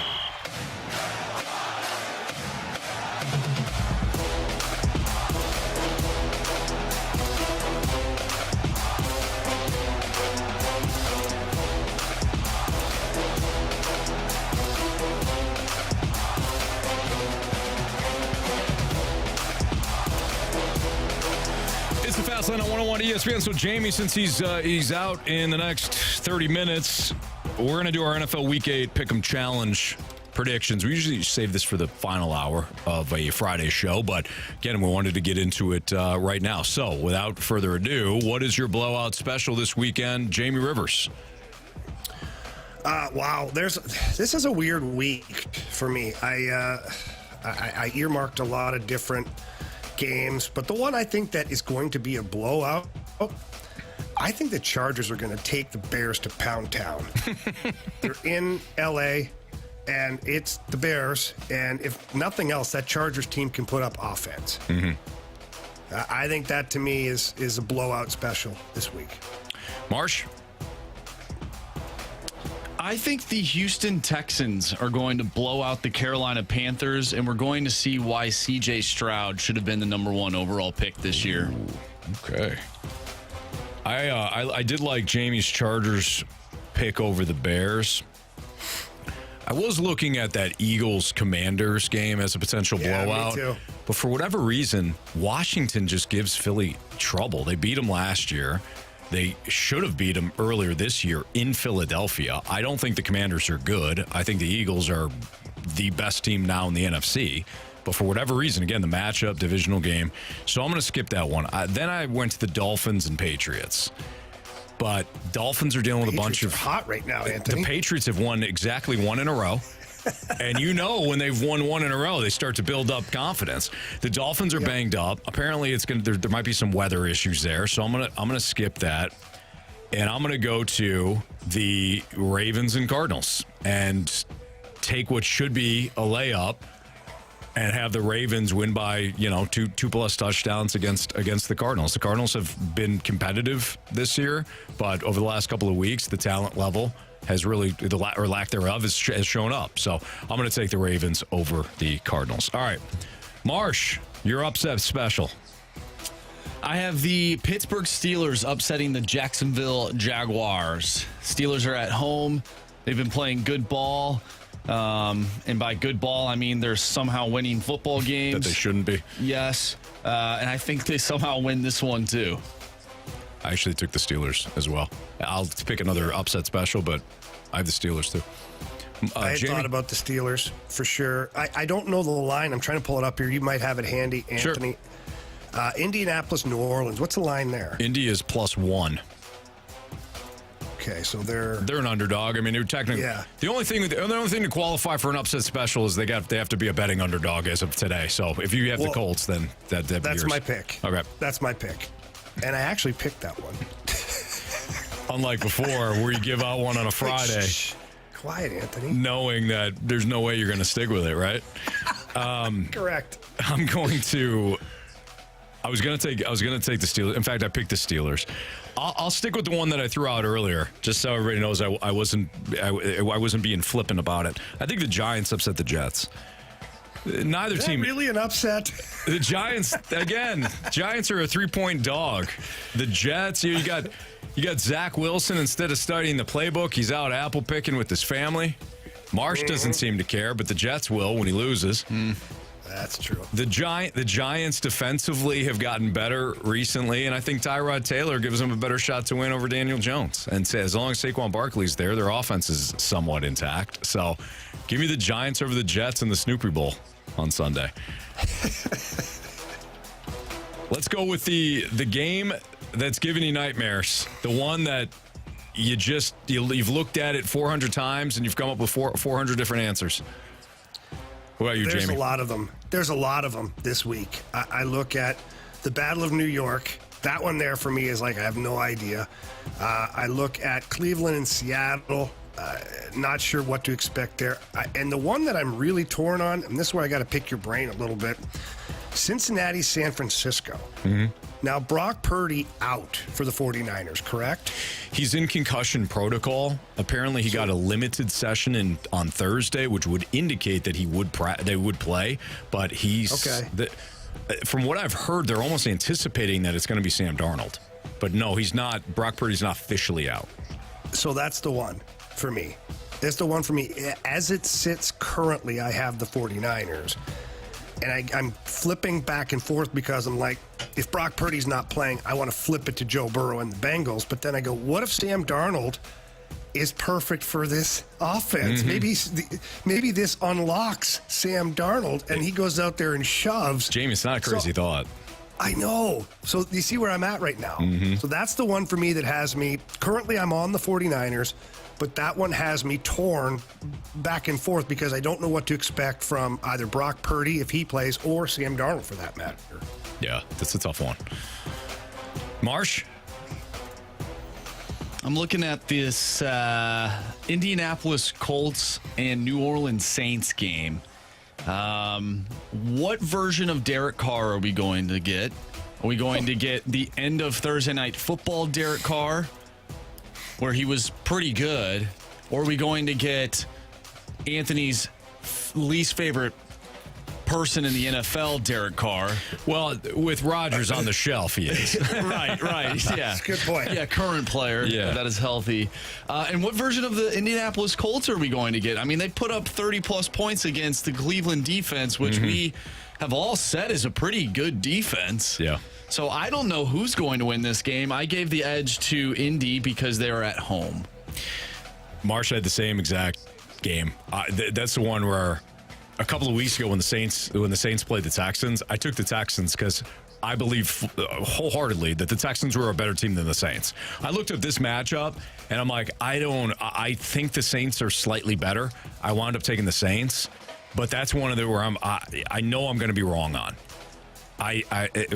However it's going to play out, whoever I take, it's going to play out the opposite way. And I think you laid it out perfectly, Marsh, where it's like, who are the Colts? Minshew looked terrible against Jacksonville. Then he looked completely competent against Cleveland. That's Gardner Minshew, isn't it? It totally is. It's why he's bounced around as much. You just don't know what to expect. All right, we will run through some of these other games. I think I'm going to shock you guys on some of these picks. You're going to hate me on a couple of them. Probably.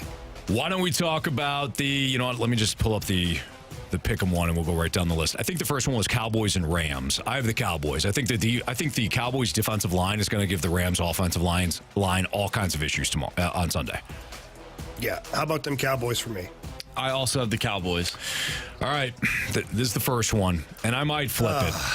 I'm going to take the Panthers over the Texans. Frank Reich's teams. Wait, what did you just say? I'm going to take the Panthers over the Texans. You're the guy that's been pounding C.J. Stroud all year long. I have been talking about how good he's playing, Jamie. Yes, yeah, I have. Exactly. Yeah. That's what I meant. Got the Texans in my top 10. Yep. Yeah. And now you're picking the Panthers, who haven't won a damn game yet. That's correct. They've played much better at home than they have been on the road. They should have beat the Saints. They should have beat the Vikings. Frank Reich's teams out of a bye have been great. I can't let you do this to our team, Anthony. This is what I did. Give me your password immediately. I have to save you from yourself. Sure, it's I love Jamie. 6. Huh. Well, okay, hey, let's think about you. this.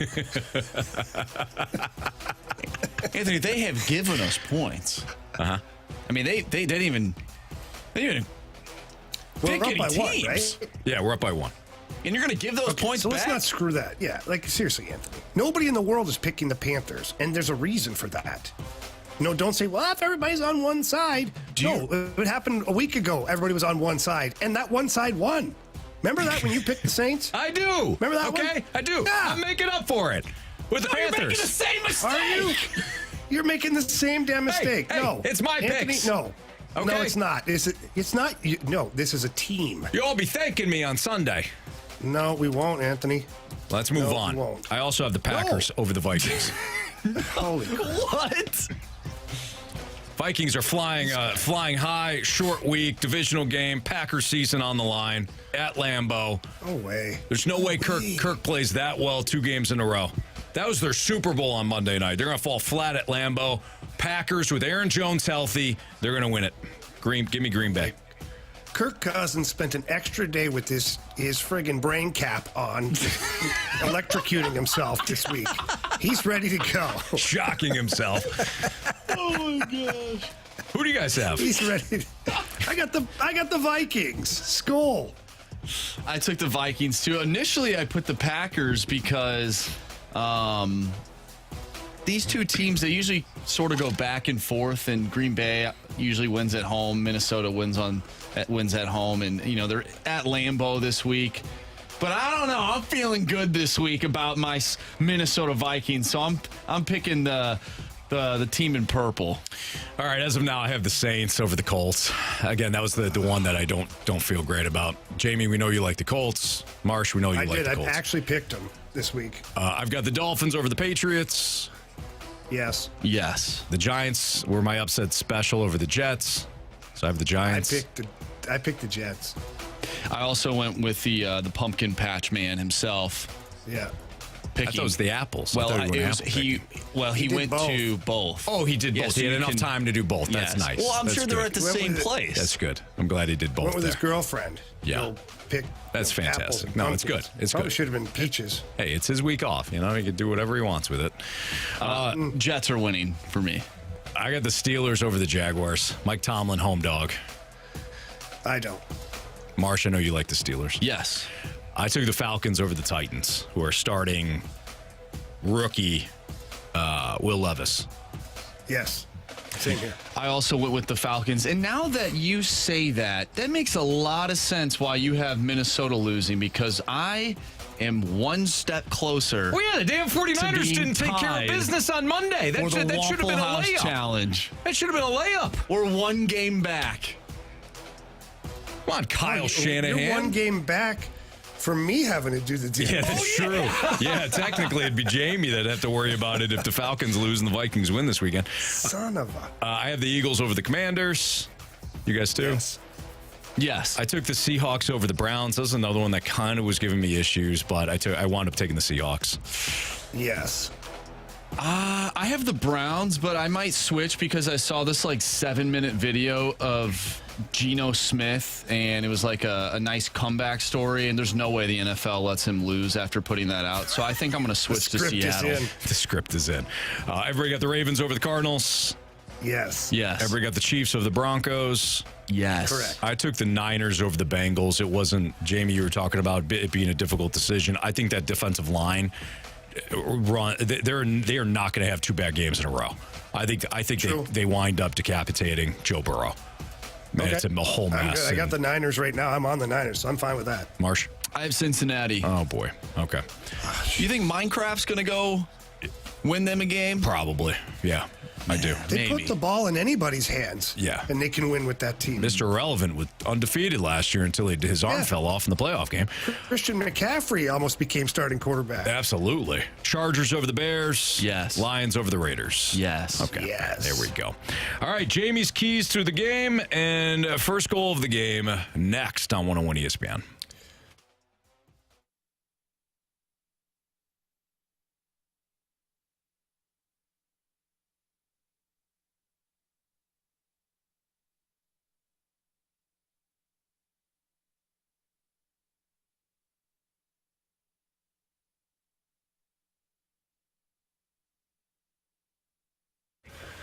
NBA action is back, and so is FanDuel, America's #1 sports book. They cover all the sports, but they have a couple of great offers here with the NBA. And the first one is that new customers can bet $5 and get $200 in bonus bets, and FanDuel goes right ahead and they guarantee that, which is awesome. Plus, the second promotion is that all customers get 3 months of NBA League Pass courtesy of FanDuel when they place a $5 bet on the NBA, Anthony. Yeah, now's the time to jump on this. Are you kidding me? You're going to be watching the games anyways. Why don't you take advantage of the offer that Jamie just read to you? Again, 3 months of NBA League Pass. You can watch all the action. Then you can also take advantage of the $200 in bonus bets. You can bet on the player props, the point spreads, totals. Best of all, you get paid your winnings instantly, courtesy of FanDuel. So don't miss your chance to get $200 in bonus bets, plus the 3 months of NBA League Pass as well. Here's how you do it. Visit FanDuel.com/fast. Again, FanDuel.com/fast. Tip off the NBA season right with FanDuel, the official partner of the NBA. 21 and older, present in Illinois. New customer offer. First online real money wager. Only refund issues non-withdrawable bonus bets expire in 7 days. All customer offer. $5 NBA wager required. Limit 1 pass per customer across both offers. Restrictions apply. Void where prohibited. See full terms for both offers at FanDuel.com/sportsbook. Gambling problem? Call 1-800-GAMBLER. NBA League Pass. Local blackout restrictions apply.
All right, Jamie, fire away, my man. Your keys All to right, the game tonight.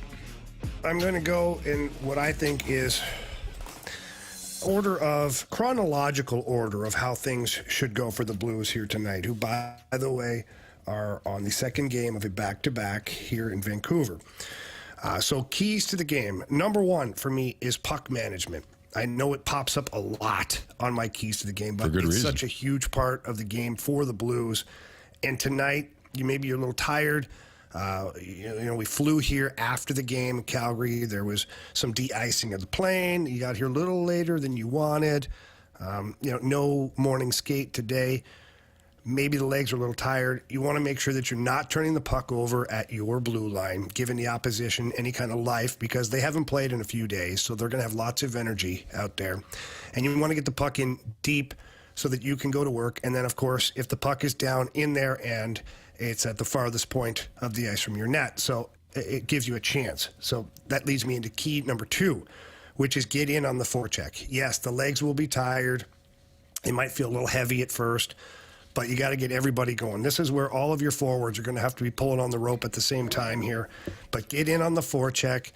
Make life very difficult for the Canucks defensemen.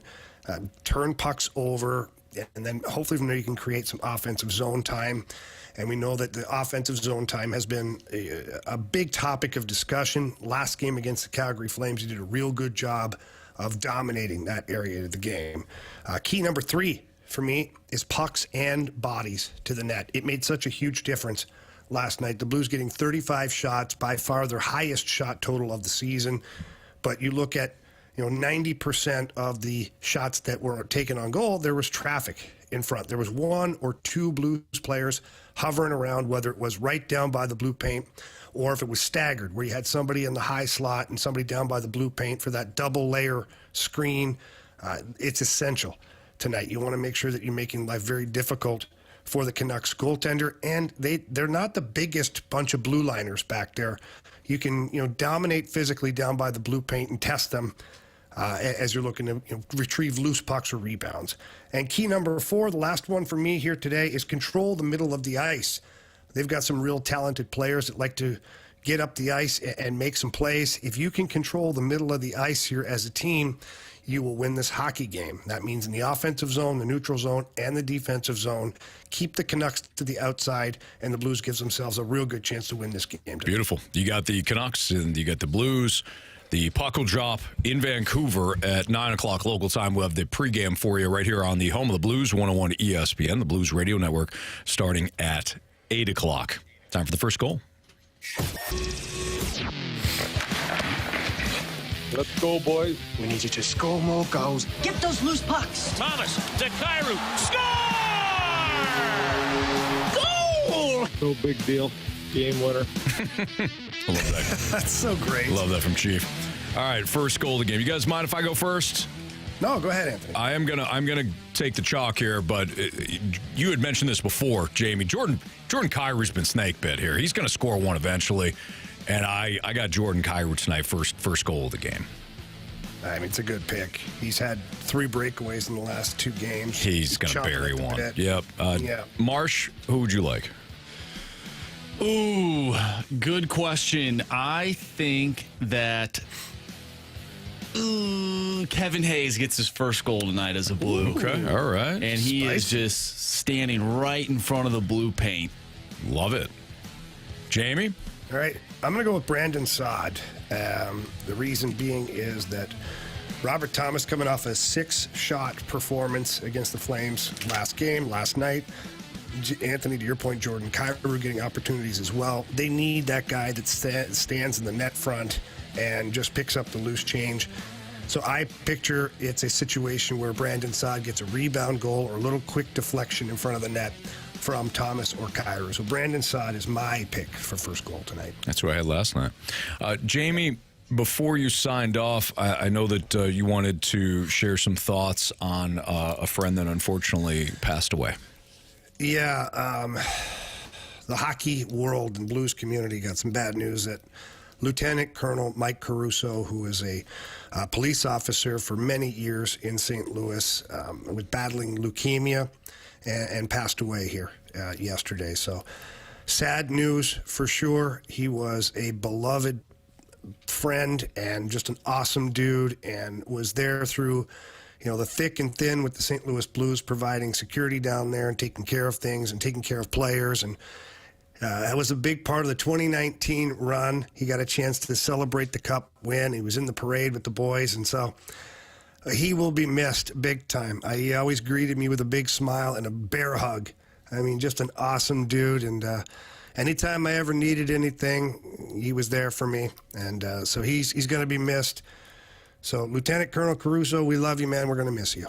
Well said, Jamie. And I'm sorry to hear that you lost your friend, and anybody that, any family member, friend, happens to listen right now, certainly sorry for your loss as well. And our thoughts here from the Fast Lane go out to you, and share memories, right? And when anybody passes, you share memories and you talk about what great times you had in the past and how much you're going to remember them, and that's how their memory lives on.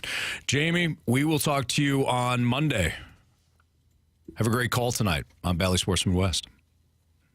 Looks like we lost Jamie for a second. And we lost Jamie for a second. All right, I'll just wave to him. See you, buddy. We'll wave to him. Yeah. Okay. He's back. He's back. I'm back. It dipped out for a second. Jamie, we'll see you on Monday. Yes, you will, Anthony. I'll be there. Have a good On. have a good call tonight and a great weekend, pal. All right, thanks a lot. You guys too. All right, thank you. That's Jamie Rivers. He's signing off for the rest of the show, but you can see him tonight on Bally Sports Midwest as the Blues visit the Vancouver Canucks. Brad Thompson will be with us the final 2 hours, including next in the Gauntlet here on 101 ESPN.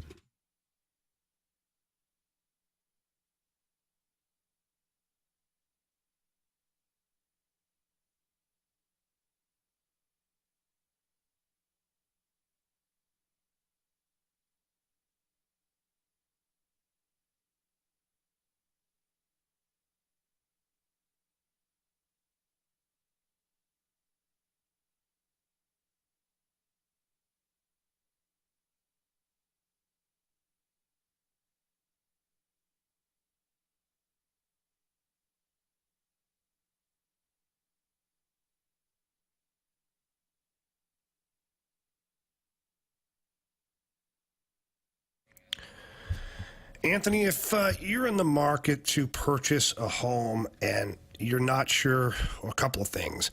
One, you're not sure about your credit, how to make sure that you're able to even apply for a mortgage, or what the interest rates are, or how you can get yourself to the closing table. How do you make your offer the most appealing? Because we know it's a competitive market out there right now. Pick up the phone and call our guy Stewie from Stewart's American Mortgage Corporation. He's the best, man. I mean, any question you have, he's got the answer for you, or he's got a solution that he's willing to work on to help you either get to the closing table or just help you save money overall. Anthony, I mean, Stewie is just the man. Jamie, we all have friends that are fanatical about something, right? They might be fanatical about the Cardinals, or they're huge fans of the Blues, and it's like, that's all they want to spend their time on. That's how Stewie is, believe it or not, when it comes to saving his clients money. He's somebody that really gets excited about finding ways to help save somebody over the course of their loan. So if you're purchasing a home, like Jamie said, great, call Stewie. If you want to debt consolidate, great, call Stewie. If you want to just ask where the rates are going to be in the next, couple of months because you're unsure about some financial project, great. Call Stewie. Call him, text him. He's available. He's around. If he doesn't answer right away, he'll get right back to you. Just leave a message, or again, shoot him a text at 314-324-4440. Again, that's 314-324-4440. And if you didn't get that phone number, you can always Google the Bagel Loan. NMLS number 226715.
categories, one challenger.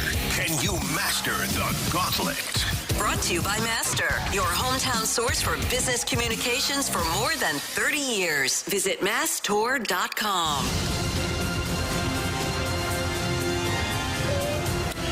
It's a Fast Lane on 101 ESPN. Before we get to Matt, who's our latest contestant here in the Gauntlet, let's welcome in our guy, BT. What's up, BT?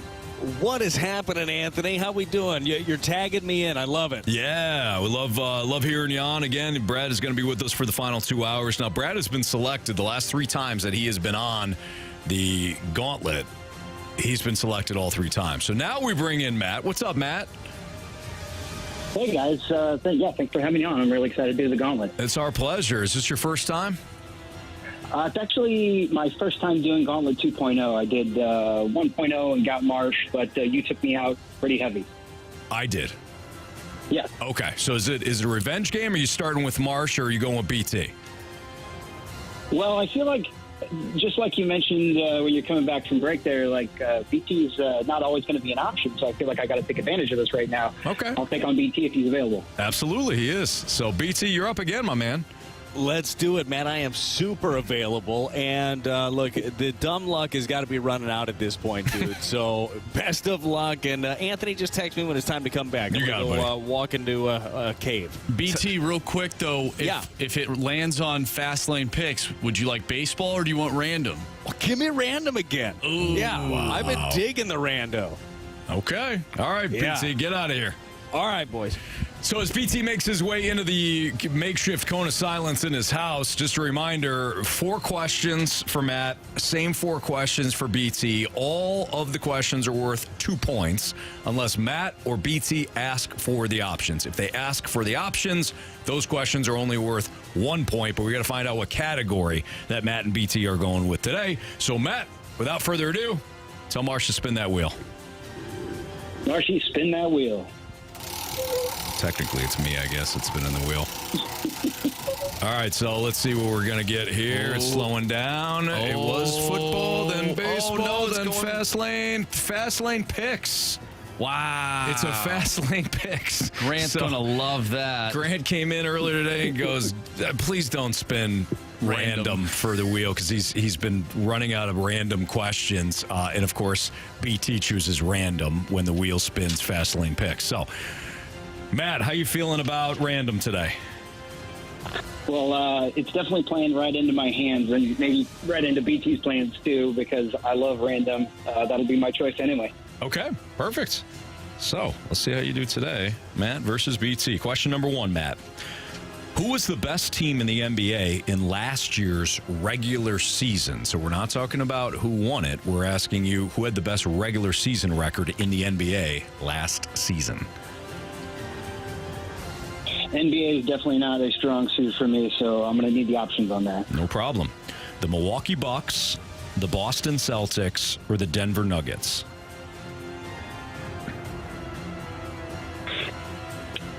Man, I'm just going to rip off the Celtics. Final answer. Yep. Question number 2. What is the most popular candy in America according to candystore.com? Not according to pizza.com. No. Yeah. Who knows? This one might not be right. Maybe we gotta add I'll it. also take the options on this one. All right. Your options are candy corn, M&M's, or Reese's. Or Reese's, depending on how you like to say it. Oh, man. I'm going to go M&M's on this one. Final answer. All right, Matt, question 3. LAFC won the MLS Cup last season. Which team did they defeat in the final? Oh, shoot.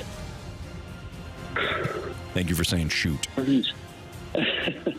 I don't think it's Cincinnati, but I just better take the options on this one, too. Sure. Philadelphia Union, FC Cincinnati, or Columbus Crew? Philadelphia. Final answer. Anthony, I just realized something. That does not say fast lane picks. What does it say? It says listener picks. Oh, does it? Yeah. Hey, either way, it works for both. Okay, as long as you're okay with that, Matt. Wow, does it? 100%. I'm a gamer. I saw the F. I did too. I thought it said Fastlane. It was a quick look. Oh, we got to clean that up. Matt, what would you have chosen? Now I feel bad. 100% was going with random. So it's all good. Matt, boy, I appreciate you bailing me out on that. I'm just going to go ahead and root for you now, since you're just an all-around good guy. My bad on that. I'm glad you would have chose random anyways. For sure. All right, so we're on question number 4. What state is the 1978 horror classic Halloween based in? Oh, man. Horror films also not one of my strong suits. Oh, no. I'm going to shoot my shot on this one and say Indiana. Final answer. All right, let me text BT, get him back in. Matt, how you feeling? Man, I was so confident yesterday reading the questions off, and today I feel like garbage. So if you're playing and you get one of us gets random, what's typically the category that you do well with random? Well, I should start studying up on MLS because that definitely factors into random. But Sure. I'm just a random guy at heart. Okay, so geography, movies, doesn't really matter. You did get me on the South Africa one yesterday, so. Okay. Just use logic, I guess. All right, BT is back. Anthony, I am back, and I got to be honest, I was starting to get nervous. I was gone a long time. I was like, is he going to text me? Was I supposed to text him? I can see how that's a little nerve-wracking. No, you're good. So we had a little bit of controversy for 2 seconds. Okay. When the wheel spun, I looked over and I saw the F for Fastlane and saw the L for Fastlane and then picks. And I said, okay, Fastlane picks. Okay. And BT chose random. Boom. Marsh, 3 questions in to our random, which you'll find today. He looks over, he goes, Anthony, that was actually listener picks. We didn't scrub off the F there in the on the wheel. So it was listener picks. Fortunately, Matt would have chosen random. He was honest about it. He was upfront about it. He didn't complain. He said, no, I would have chosen random. So okay. Either way, you got random today, okay? All right, let's do it. All right, here we go. Question number 1. Who was the best team in the NBA in last year's regular season? Oh, best regular season last year NBA team. Should be a slam dunk, Anthony. I like what you did there. Yeah. Now, that being said, I might need an assist. Let's, I mean, it's going to be your, is it, you know what? Let's just take a shot at it here. Let's go Milwaukee Bucks, Anthony. The Bucks. Okay. Final answer on that? I mean, yeah, shoot at this point, you know? Sometimes you got to be Steph Curry from, half court. Were you trying to tell me it's the Warriors there? I don't think so. You already said final answer. I know.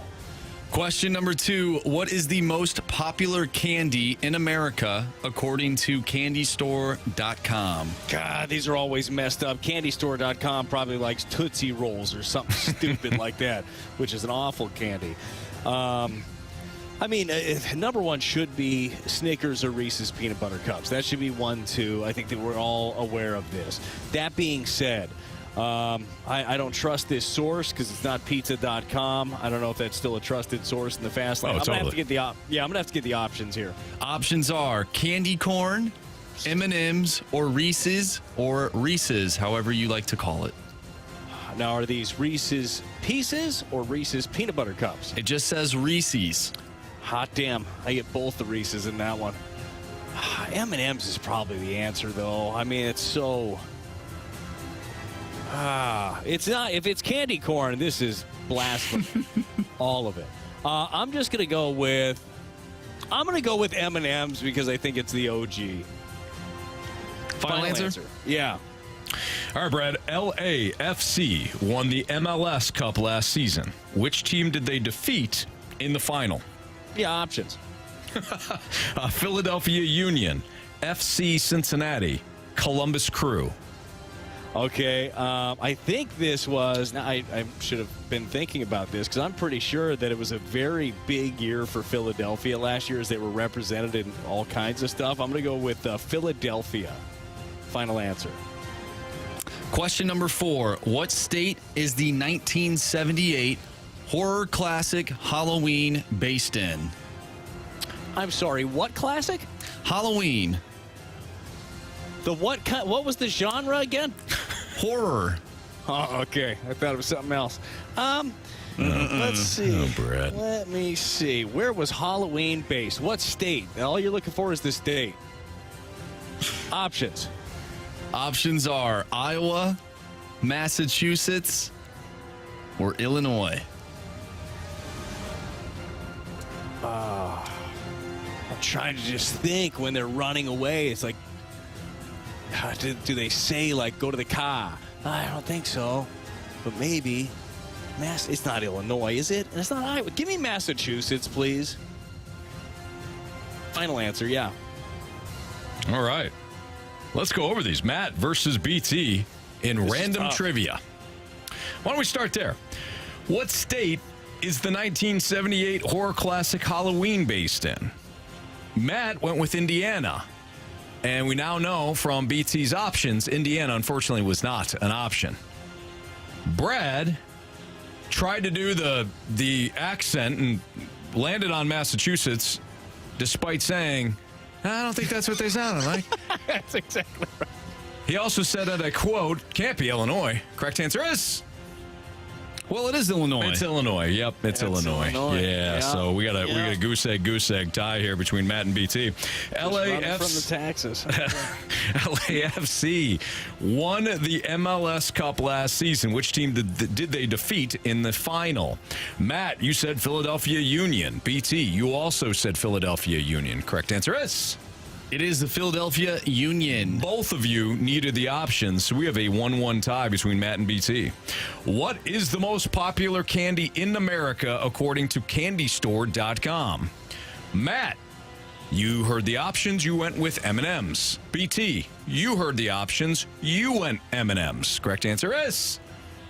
It's Reese's. It's Reese's. God, man. Come on. Trust our guts. So Matt, we're better than that. So 1-1 tie. 1-1 tie. Matt and BT comes down to this. Who was the best team in the NBA in last year's regular season? Matt, you took the options. You went with the Boston Celtics and St. Louis's own Jason Tatum. Good answer. BT, you did not take the options, and you landed on the Milwaukee Bucks. Now, we do know from Matt's going with the options that the Bucks were an option. Okay. So if it's the Bucks, BT wins today. If it's the Celtics, Matt wins today. If it's the Denver Nuggets, who actually won the NBA championship last year, we're going to a walk-off. Matt. You have chosen poorly. You lose. It was the Milwaukee Bucks, 58-24, just edging out the Celtics, who won 57 games. The Bucks won one more game than the Celtics did. BT, without the options on that one, got 2 points. So I'm sorry, Matt. BT beat you 3-1 today in random trivia. Fair and square. I appreciate it. Thanks, guys. Matt, thank you. Thanks for playing. Thanks for listening. Yeah, thank you. Look, it just so happened to you. I'm Mr. NBA. I mean, that just fell in my lap. Yeah, that was a layup for BT. It really was. Yeah. Oh, wow. Especially when you talk about dumb luck, gentlemen. No, you got it, man. 3-1. Listen, you won. That's the key. So, nice job, but hopefully Matt has himself a good weekend. All right, let's get into an article that Derek Gould put together for the Post-Dispatch about the five traits, Brad. 5 traits that the World Series teams, the Rangers and the Diamondbacks, have that your Cardinals are missing. That's next on 101 ESPN.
right, before we get into Derek Gould's article, which is interesting, and Brad Thompson joining us right now in the Fast Lane. He's with us for the next 2 hours. Want to hand out some Metallica tickets? No, Brad. Nope. Nope, Brad, you're not. Nope. No. You're not going to qualify for this, okay? You're still working for the station here. You're doing a great job. You don't qualify for some Metallica tickets, okay? I bet you're going to Metallica, aren't you, Anthony? You took my tickets. So Brad, we could talk later. 101 ESPN has your chance to win a pair of tickets to see Metallica next Sunday night, November 5th at the Dome at America Center. You go with me. Metallica are playing a huge no-repeat weekend next Friday and Sunday with 2 different sets, 2 different opening acts, 2-night tickets, and single show tickets are both on sale now. Get all the details and find a bonus chance to win a pair of free tickets for Metallica now at 101ESPN.com or on your 101 mobile app. You can also text in right now to win free tickets at 314-399-9646. That's our Air Comfort Service text line. You got to be the 101st texter, plus have the correct answer to the trivia question we're about to ask you right now. Here's your question. David Freese hit the home run in Game 6 exactly, 12 years ago today? 12 years ago today. It's the anniversary when he went deep in that Game 6. We will see you tomorrow night. Cardinals win it the next night. Who was the winning pitcher in that game? Joe Morgan. Who's the winning pitcher for the Cardinals in that game? I'll give you a slight hint. It was not Joe Morgan. So who was the winning pitcher for the Cardinals in Game 6 of the David Freese home run game? Text in, Air Comfort Service text line, 314-399-9646. Got to be the 101st texter with the correct answer. BT, I don't know if you read through Derek Gould's article, 5 traits World Series teams, Rangers and Diamondbacks have that the Cardinals are missing. I'll run through, we'll go 1 through 5 here. The first one, I don't think we're going to get much disagreement on. I don't think there's much to pick apart. Frontline starters, plural. Game 1 of the World Series will showcase one of the best starting pitchers of the past 6 postseasons and one of the best starting pitchers of the past season, writes Derek Gould. No argument here. You got Nathan Eovaldi, you got Jordan Montgomery, you got frontline starters for the Rangers, and then you got frontline starter Zach Gallen for the Diamondbacks. Now, I wouldn't call Merrill Kelly necessarily a frontline starter, but Brandon Pfaadt certainly has pitched like one, despite being a rookie. But regardless of who the Rangers have and the Diamondbacks have, if you don't have frontline starters, it's impossible to get to this point and be playing in a fall classic. Well, and we've beat this dead horse plenty of times. We'll keep doing it because that's the news. Yeah. But I would just say that both of these teams' threes, and this is with all due respect, both of their threes would be your ones, probably at this point. No, you're right. If you're looking Fair at point. Scherzer and Brandon Pfaadt. Like profiled to be ones at this point. Yes. Now, 2 is youth infusion. Going into Game 7, Derek writes, of the American League Championship Series, Rangers rookie outfielder Evan Carter had reached base in his first 11 consecutive playoff games. In Game 7 of the National League Championship Series, Diamondbacks rookie outfielder Corbin Carroll had 3 hits, 2 RBIs, and 2 stolen bases. I wouldn't necessarily push back on this one, but I don't think the Cardinals are missing the youth infusion because you don't have frontline starters, you don't have pitching, you don't have the other elements. Your youth can't be showcased. That's the only thing I'd kind of turn a little bit when it comes to the youth infusion part of this. Yeah, look, they do have it. Now, here's a question for you, Anthony, and this is honestly, it's just kind of a dealer's choice. What do you consider youth? Is it a certain age you hit or a certain couple of years in the big leagues maybe? Like, where does that line fall for you? I would say it's usually they go hand in hand, so it's the age and the inexperience. So if the Cardinals, for example, were to make if they were playing tonight, we'd be talking about Jordan Walker in his first year, only at 21 years old. I would include Donovan, even though this would be his second year. I would still say that he's on that in that youth spectrum as well. So he's 26. So that's why I was asking. That's a good question. I would say experience level then. Okay, I would agree too. I would say less than 3 years in the big leagues. It's kind of where I would put it. If you're 35 and you're a rookie, that's a little different. But sorry about it. What if you're Kodai Senga? Well, he's not that old. He's 30, but you know what I mean. Sure. Look, Seiya Suzuki, like 28. Look, a rookie, young guy, infusion. Oh well, now I'm starting to go the other way. Maybe it is just youth, like actual age. It doesn't matter either way, and I do think the title of this piece is a little misleading because the Cardinals are not missing all of these things. Yet, to be totally fair, they're not real quick. Number one, they are absolutely missing. But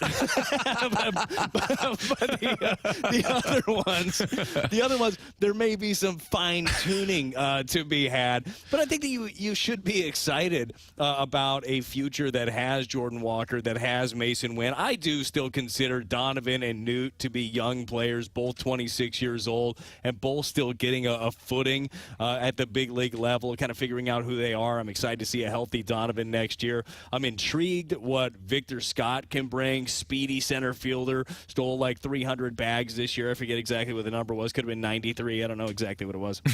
But a ridiculous season. So for that part, yeah, I think you hit the nail on the head, Anthony. The baseball world at large, or maybe your casual fan maybe doesn't know about these guys because you're not playing in October. Once you're playing in October, everybody knows who an Evan Carter is. Right. The third one from Derek Gould would be the strong left-handed compliments. Harper, Schwarber, Corey Seager, Yordan Alvarez, so many of the most powerful packed moments in this year's championship series, like the past, share to trait. Let's carry this over, Brad, because I don't know if they're necessarily missing this either for the Cardinals. Okay. Well, I'll ask you about it next year in the Fast Lane on 101 ESPN.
101 ESPN Sports Center. I'm Andrew Marsh. It's time for a Sports Center update, driven by Johnny Londoff Chevrolet and Johnny Londoff Autoplex. The Blues pick up a victory last night in Calgary, a 3-0 win over the Flames. They'll be back in action tonight, taking on the Vancouver Canucks. Pregame starts at 8 o'clock. Puck drop is at 9. You can catch all the action right here on 101 ESPN. Also tonight, Game 1 of the World Series. It's the Rangers and the Diamondbacks. Nathan Eovaldi on the mound for Texas, going up against former Cardinal Zach Gallen. This weekend, we have City SC taking on Sporting KC on Sunday, 9 o'clock start time. It's Game 1 of this 3-game series to kick off the MLS playoffs. And then last night, Thursday Night Football, the Bills defeated the Buccaneers by a final score of 24-18. I'm Andrew Marsh, and this Sports Center update is driven by Johnny Londoff. Find new roads and shop 24/7 at londoff.com and londoffautoplex.com. Are you kidding me?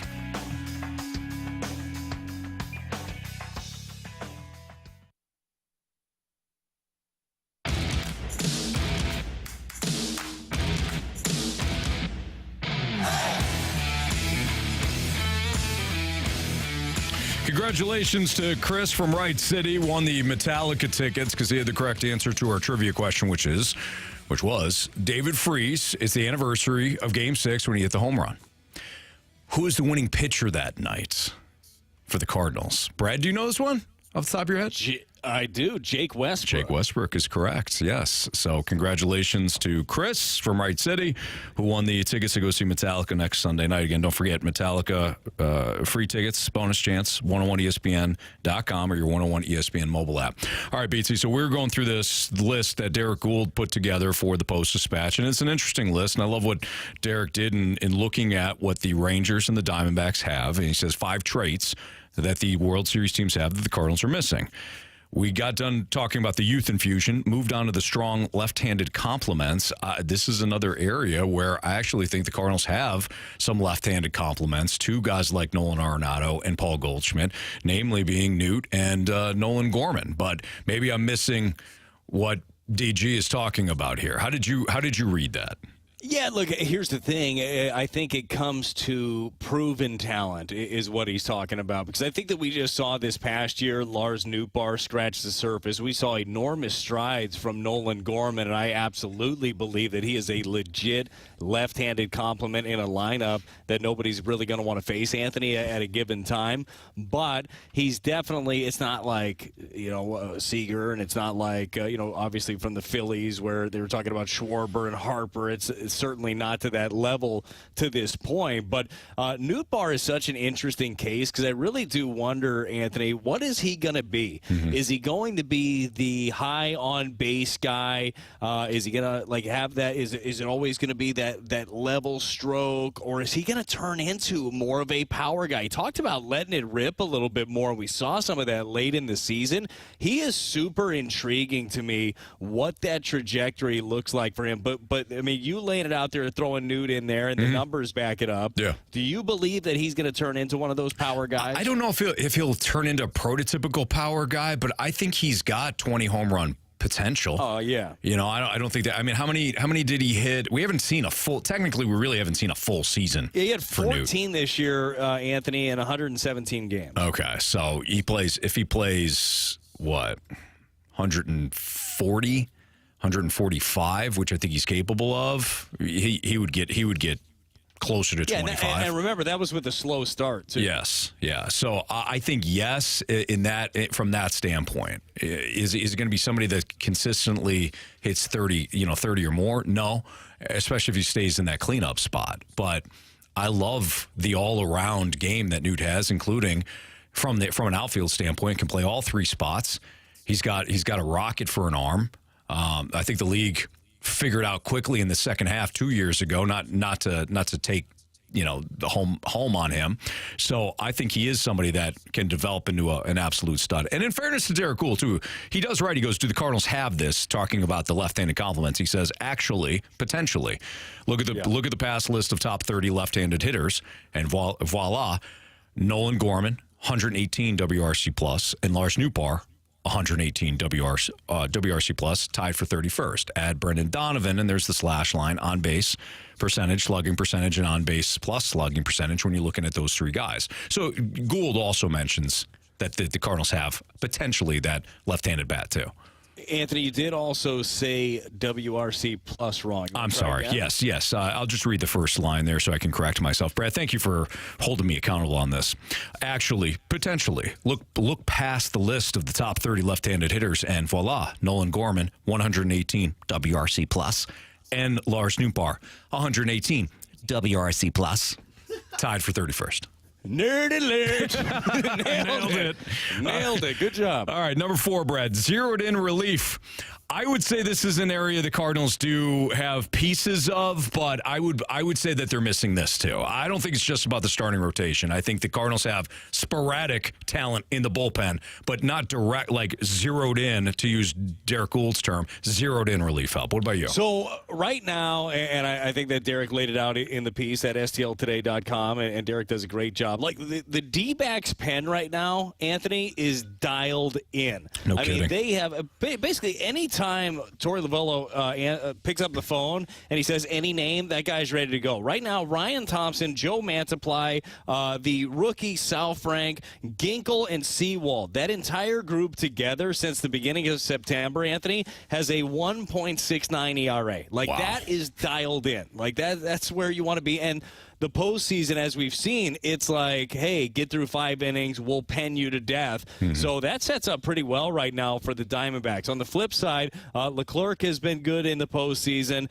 but that bullpen for the Rangers has been, not good for the season. Like, you wait for that to rear its ugly head. Maybe it won't. Maybe the offense is too good. But bringing it back to the Cardinals, if everybody is healthy, you feel pretty good about 7, 8, 9 in however they want to deploy it. And that would be building from the back end. That's Helsley. And then however you want 7, 8 of Jojo Romero, who really emerged this year, and Giovanni Gallegos, who certainly had some ups and downs this year, but for the most part has been a proven entity in the pen for the Cardinals. Mm-hmm. But outside of that, like, what do you actually feel really confident in? I think that John King did some good things. I think he'll be part of your bullpen. But, I mean, nobody that you say, okay, well, this is lights out, going to come in and dominate, aside from potentially those 3 in a given moment. And then the 5th one is just kind of one that DG throws in there. It's just a yarn to spin. So every World Series has one. Sometimes even the tallest of tales come true. This series cannot help it. Either the Rangers are going to win their first World Series championship in franchise history, or Arizona, that Gen Z expansion club, will win its second. So, yeah, kind of some built-in storylines. Do the Cardinals have this? With the second most World Series championships, Derek writes, the most in the National League, and a recent run of 15 consecutive winning seasons, the Cardinals aren't quite the Yankees, but they're not going to be anyone's darlings of the Fall Classic. So, he's right. I don't think from a storyline standpoint, the Cardinals would have necessarily been... It's certainly not falling into the category of the Diamondbacks making it to the World Series, period, and the Rangers potentially winning their first. No, from a storyline standpoint, that doesn't stack up. You know what, though, Anthony, I think is going to be interesting as we navigate through 2024 is which way, like the Rangers or the Diamondbacks storyline, will their season follow the most? Because we all know that the Rangers storyline, aside from not winning the World Series, they spent $800 million on free agents in the last 2 years, and the Diamondbacks are young talent. I mean, that's just kind of the way it is, and we talked about the young talent that the Cardinals have. So which one of those things is going to have the bigger effect on the Cardinals in 2024? I think that's going to be an interesting thing to keep track of. Good call. That's Brad Thompson. I'm Anthony Stalter. We have Nugget of Truth or Overreaction. Sounds like true or poo. Yeah, it's true, probably true or poo. That's next on 101 ESPN.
right, time for Nugget of Truth or Overreaction here in the Fast Lane. Or if you're Brad, you just call it true or poo because it's the same thing. He can't let it go. I think it's different. Thank you, Marsh. It is different. It's way different. Okay, we'll see. Go ahead, Marsh. All right. Nugget of Truth or Overreaction. The Cards would have another NLCS appearance if they would have kept Arozarena and Garcia. Anthony, we've done this a few times, and this is a flat-out over-exaggeration here. Wait, what are the overreaction? Nugget of Truth or Overreaction? Yeah, this is an overreaction. That's what that is. That is a nugget of an overreaction. Overreaction. I mean, again, and not to put anything past these two guys, we just haven't seen their teams ask them to do this due to the fact that their teams are actually, they have it. Can they pitch? Because if they can pitch, then yes, that is a nugget of truth. But until they can pitch, no, that's not the case. Yeah, if this was altered a little bit, if Sandy Alcantara and Zach Gallen were still with the Cardinals, would they have another NLCS appearance? That's beyond a nugget of truth at that point. That's just probably a truth. Well, when I think of this, I'm not looking at just this year. The Cardinals were a playoff team last year. If you put Garcia and Arozarena on that team last year, maybe you beat the Phillies and maybe you end up in the NLCS. Yeah, you might. Even the year before, maybe you win the wild card game. I still think, and I've made this point before, I still think the longer the series goes, the pitching would have shown up. You're right. I mean, when Adam Wainwright pitched well against the Dodgers in the wild card, everybody had every right to say, well, pitching wasn't your problem. It was offense. Same thing with last year, Marsh. You're right. They lose to the Phillies. The pitching wasn't the problem. It's the offense. Okay. But you also have to, if we're going to play this game, you got to advance to the NLDS. And if you advance to the NLDS, what does your pitching look like against that team? Correct. If you go up against, okay, so you get out of that, you go to the NLCS, I think eventually your lack of top-end pitching was going to haunt you no matter what. I mean, I look at last year's team, and let's think about it. If we got the same Jordan Montgomery that we're seeing right now, that's a pretty damn good pitcher. If we're getting Miles Michaelis, who's a solid pitcher. Then yes. Jose Quintana was dealing. Yeah. That's 3 solid starters right there. I feel pretty good about that team. What do you think, BT? March brings up an interesting point. Yeah, but you do realize that you did, like Game 3, you didn't even know who the hell was going to throw the ball for you. Maybe it was going to be Adam Wainwright last year if he was lobbying for it, but you didn't know. Games 1 and 2 were guys that you had to go outside the organization to get. I think that kind of tells you a little bit of something about where you were at rotationally. So I don't know. Look, your team, you have a far better chance with Garcia and with Arozarena in your outfield to win. There is just no way around that. Yeah. But I still think that you would have fallen short the last couple of years pitching-wise. And Montgomery right now is pitching like an ace. And, boy, what good timing for Jordan Montgomery on the eve of being a free agent here in a little over a week. Good for him. But I don't know if he was at that point last year. And I still do truly believe that you have to have an ace to go win a championship. And I don't know if he was that guy then. We get a great text from the 314, keeping things in perspective. If you keep Adolis Garcia, we probably don't get Albert. Now, you always get Albert. I mean, come on. It's Albert Pujols. It's the Cardinals. It's Albert all the way. Yeah, Janet. Good call. I don't even want to think about that. It's an interesting perspective nonetheless, but get that mess out of here. Golly, it's not nothing, though. No, it's certainly not. Remember, the only reason that Albert was a viable option was due to the fact that 2 guys spit the bit in spring training, and that was it was Juan Yepes and Nolan Gorman. Both of them struggled. Like, both had an opportunity to make the team, to run with it, and they struggled. And then all of a sudden, Albert was there, and he's like, what the frick, I tried. And he did, and he had an epic season, especially second half. So, dude, interesting perspective. That whole butterfly effect of everything is crazy. It is. A very interesting movie. Yeah, Ashton Kutcher. There's a YouTube page of this guy that does butterfly effects, and I watch one of them. It's like, like a 10-minute video, give or take, and he'll basically explain how one injury from a game in mid-July of 2003 led to this player in 2020. Wow. Hitting home run or something. Like, it's so weird. It's really interesting, though, but you should check it out sometime. I couldn't tell you what the channel's called, but moving on from the 636, Nugget of truth or overreaction. Of course, this texter said true or poo, but that's not the name of the game. The Blues are in a better position to win in the next 5 years than the Cardinals are. I don't know about that. That's a nugget of poo, Anthony. And here is no, I think you mix the game. You mix the games and the references. I did what I wanted to do. That's hot garbage, Anthony. I'll take it. No, my thing is, I still believe it. And look, the Blues could do something special. This isn't disparaging them necessarily, although I had to nugget a poo on them just to get to this point. But if you add the right pitching, I think you're good to go. And that's kind of where the Cardinals at. So this offseason, they have a chance, unless the Blues go ahead and win it this year, which, look, crazier things have happened, right? Unless they go win it this year, I think the Cardinals have a legit chance to do so next year with the right moves. I think that that's an overreaction. The Blues are also going to be hamstrung by a cap and contracts that you won't be able to get out of if some of these players start to really tank production wise. Cardinals, if they fix their pitching, it's a big, like, you don't just fix pitching overnight. But if they're able to do it, I think that they're going to be more in line because of that offense and the young talent that they have to potentially win bigger, quicker. Yeah, the biggest key, obviously, Marshy, for the Blues in this run is, do your two young superstars that you gave these big deals to do they become the cornerstones? Do they make those next strides? How confident are you, Marshy, that those two guys can do that? Oh, boy, Brad, don't do this to me. I don't know, because I really want to compare them to other players around the league that are around the same age. I look at like Jack Hughes, and I do not see Robert Thomas or Jordan Kyrou even being that type of player. Now, granted, Jack Hughes is a number 1 overall pick. Yeah. But man, you would like to have a guy like that, wouldn't you? Be nice. But you know what? I'll give it an 8. Why not? 8 by 8 by 8. No, you're doing right. All you had to do right there was do it like this. Say, no, I think they're going to be fine. Voice goes up. It's going to be good. They're fine. Yeah. You know what? I really believe that. Actually, I don't know if I want an 8. I'm thinking like a 7.4. There we go. Okay. Started out on a 20 scale. Yeah, no rookie numbers. Yeah. On a what scale? 20. Oh, I thought it was 10. No, it is. Okay. Brad injected a couple more numbers in there. All right, let's do one more here. This one's interesting. From the 618, nugget of truth or overreaction. The 2022 Cards team was the best team St. Louis has had in the last 10 years. They just lost two of the most important games.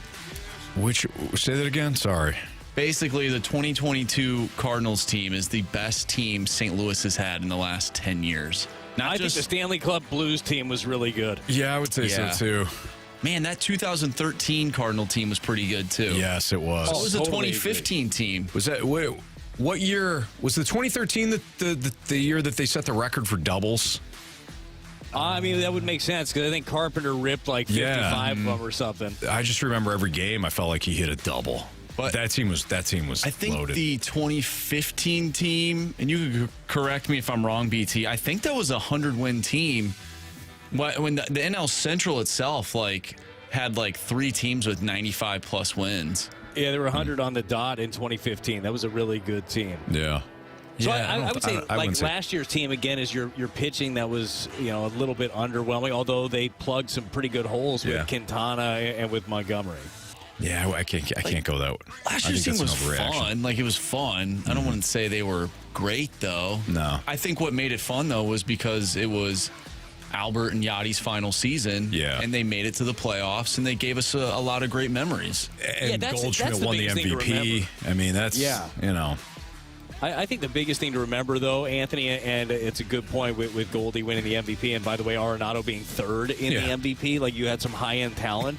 But really, the reason that you got to the postseason was Albert Pujols. Like that was like if Albert's not there, we're having the conversations that we're having this offseason last season. If Albert doesn't, save the bacon. That's a great point. And you were there, Brad. You were in L.A. When he hit his monstrous home runs. How cool would that be? Historic home runs. You were there. Oh, 699, 700 in Los Angeles for the event, live in my hotel on Apple TV. Wait, what? Yeah, on my iPad. Come on. Yeah, because I figured, what the hell? He's not going to hit two. I go to the ballpark every night. Why would I go there? I could just go next door to the Yard House, have a couple of cold brews. But then I realized, the Yard House probably isn't going to have this game on because it's on Apple TV, and nobody has freaking Apple TV at any large establishments. So anyways, again, in 7 or 8 more years, I'll change my story. I'll have been there. I'll be the guy that Albert went and slapped hands with behind home plate. It wasn't Beltray. It will have been me when I retell this story. Brad, too bad they weren't in Toronto. You could have just posted up in that hotel and be at the game. Oh, that's a good call. Like, they truly could have been there. The team doesn't stay in that hotel, but boy, that would be convenient for sure. That's great. You remind me of like the Malice at the Palace story. So I was there, but I just feel like the more the years wear on, I will have eventually been the one to throw the beer and have Ron Artest go up into the stands. I don't think that's a good idea, Anthony. I don't know what the statute of limitations is on that, but boy, I already got the guy. You incited a riot. Listen, look, I was there, and then eventually I was going to be the one to start everything. Okay, it happens that way. It's a natural progression of the story, Brad. It's going to happen. Fishing. It's the old fishing tale, Certainly. I caught a fish that was like this big. Right. And then it was a whale at some point, Anthony, were you the guy that threw the beer, or were you the guy that went onto the court and then almost got punched in the face? Who knows? We'll see where the story develops. Okay, Marsh. Well, let's make sure you get your story straight before you start telling everybody. Absolutely. That's a good point. That's Andrew Marsh. He's got what's trending for us next on 101 ESPN.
What's trending in the world of sports? The Fast Lane has you covered. What's trending now? Brought to you by Goodwill. Donate to Goodwill to win a magical Polar Express staycation.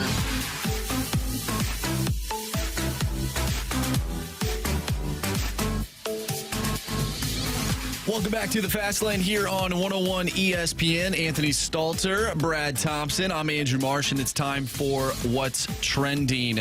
Gentlemen, this Sunday, City SC will be taking on Sporting KC, a 9 o'clock start time. It's pretty late, and you can catch all that action on FS1. So national televised game this Sunday. First game of the playoffs in City SC's inaugural season. I'm fired up for this, guys. Yeah. You're talking about a playoff game coming off a regular season that was incredibly impactful, incredibly exciting, so well done from top to bottom. When you talk about City SC, from the coaching, the players, the PR, everything, the small and large details that go into the stadium, they absolutely killed it. I'm sure within the building, they're like, well, we wish we'd done this differently, or maybe next year we'll do this differently. But from an outsider's perspective, it was perfect this season. And now you get to cap it off by beating the absolute snot out of that Sporting KC team. Oh, yeah. Anthony, I like that a lot. I like that a whole lot. Let's do that. It is going to be fun. And Marshy, you mentioned a 9 o'clock start. Hey, that's more time for tailgating, isn't it? Yes, it is. That's more time for the Luligans to get all lubed up out there and give KC exactly what they're looking for, because it is going to be a raucous affair. It's going to be a blast. And, Anthony, I think that you hit the nail on the head, man. Everything about this season, the expectation was going to be St. Louis embraces soccer, so the city were going to be loved. Well, not only was that true, but they put together a great product. It's not just about one guy. It's exactly what Bradley Carnell said this team was going to be like. It's kind of the embodiment of the city, that blue-collar approach, and it has been fun, man. I really hope that they go on a deep run, and who knows, man, they're the first team to ever win their conference as an expansion team. Why not win the whole freaking thing? Absolutely. Now you say, and you're right, yeah, it's not just about one guy, and Bradley Carnell has said that. Hey, it's not about one guy. It is nice to have Roman Berkey, though. That one guy. He may completely turn everything around. Not turn anything around. He's been great. I just mean he may carry you the entire postseason. Yeah, that's what you need, right? It is nice to have that one guy. Is that the equivalent? Like, what's the baseball equivalent there? Is that the ace, but he pitches every game? Yes, the Madison Bumgarner in 2014. Yeah, I'll pitch again, no problem. Okay, Roman, go get him. Terrible Sunday night football matchup, too. Yeah, so you don't have to worry about flipping. You got the Chargers and the Bears. Gosh. Hey, did you guys know that there was football on last night? Brad, would you like to address this right now? Yeah. I'm flipping through. Hold on, I'm sorry. Didn't you say the other night, too? The other day, you're like, I got to get my picks in. Yeah, I think I did. I was flipping through all the apps, like, what is there to watch? And I flipped through Prime, and I'm looking, I'm like, football? What? What is it? And then I turn it on. I'm like, boy, I sure hope I picked the Bills. I obviously would have picked the Bills. And then I go and look. I go, hot damn, Brad, you didn't pick anybody. Oh, no. So I did get the rest of my picks in, and I was just kind of hoping you guys wouldn't notice. But, Anthony, thanks for the text this morning. I appreciate the heads up. Good teammate looking out for me. If I was a better teammate, I would have done it about 24 hours before that. No, hey, accountability, right? I should have done that. Now, we used to remind each other, but that was when I was there every day. It's on me to remember these things. And I'm going to make my picks for the rest of the season probably after this. You know what? We pick each other up. So last week, I went on a limb, and I took the Saints against the Jaguars. Now, nobody else took the Saints on either team. The Saints lose. And everybody, hey, as a team, we picked each other up on Sunday. Brad, you actually had more correct picks than anybody on either team last week, making up for my Saints pick. So you backed us up last week. We're going to back you up this week. Also, Moon and King Scott not getting in their picks last night. Boy, that helped as well. They picked us up, too. Idiots. So stupid. So we are up by 1, and we had a guy not turn his own picks in last night. So that's good. And we're talking about the NFL Pick'em Challenge, too, in case those that don't know. People do know, Anthony, that they can get in on that Pick'em Challenge each and every week. Each and every week. They get prizes. New prizes Absolutely. every week. So you can beat us, and you can beat us like a drum, quite frankly, because, some of us are okay, some of us are great, and some of us are terrible. Which one are you, Anthony, if you had to pick? I'm right in the middle of the pack this year. I've been okay. Yeah. Been average. Jamie's been on fire. He's been great. I've been terrible. Marsh, you have not had your best season. That doesn't mean you've been terrible. Hey, you know what? To this point. There's a lot of time left. To this point. Yeah, Marsh is in dead last with 58.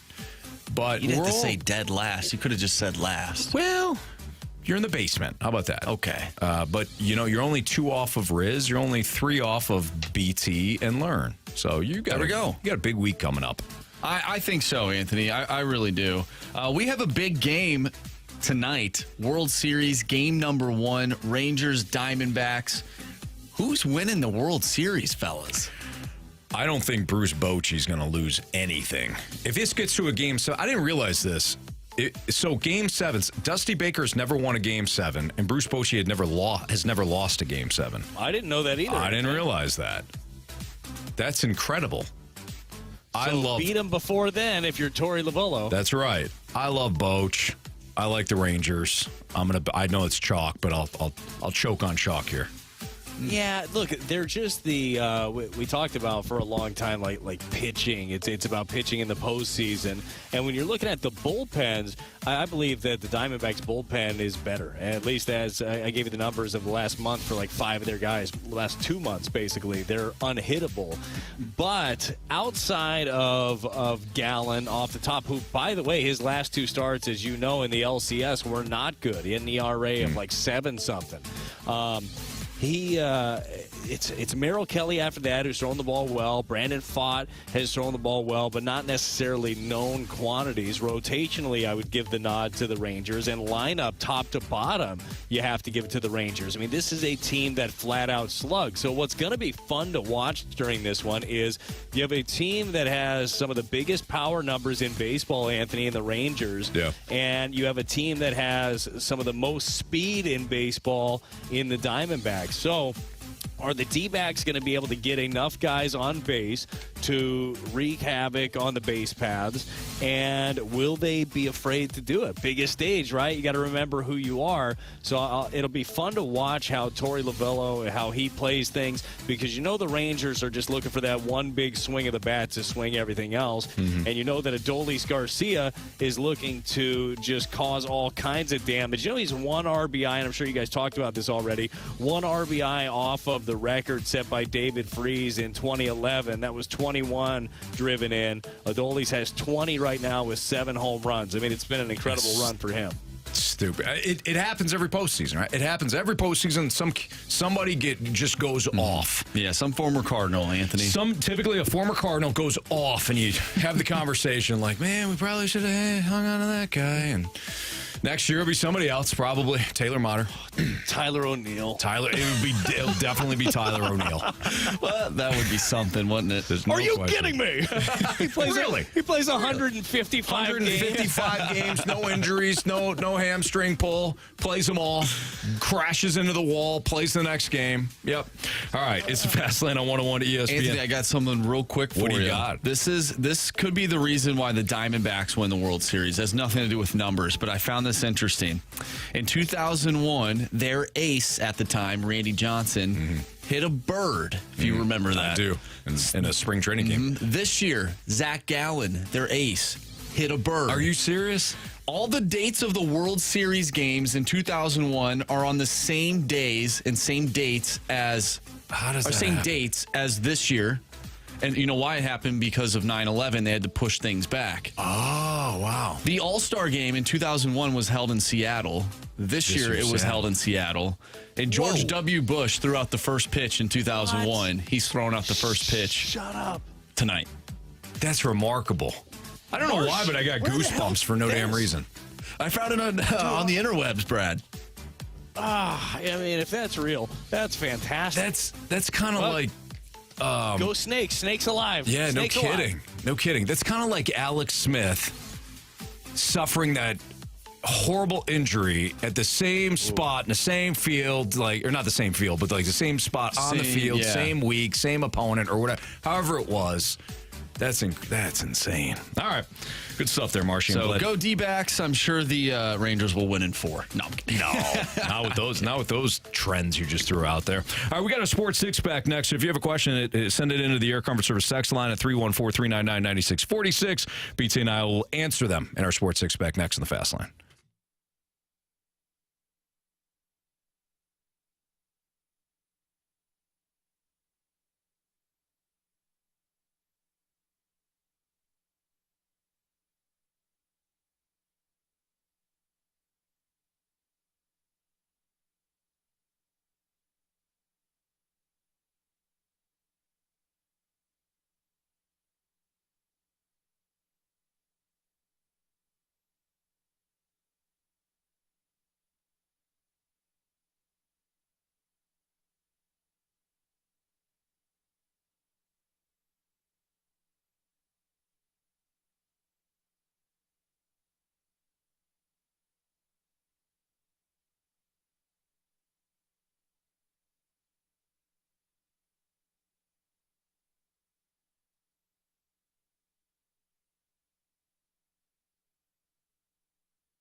It's time for the Fast Lane to answer your sports questions. I want to ask you a bunch of questions. And I want to have them answered immediately. Asking me all these weird questions. Answer the question. Answer the question. Answer me! The Sports Six-Pack is refreshed by Maggie O'Brien's, your go-to Irish pub in St. Louis for over 42 years.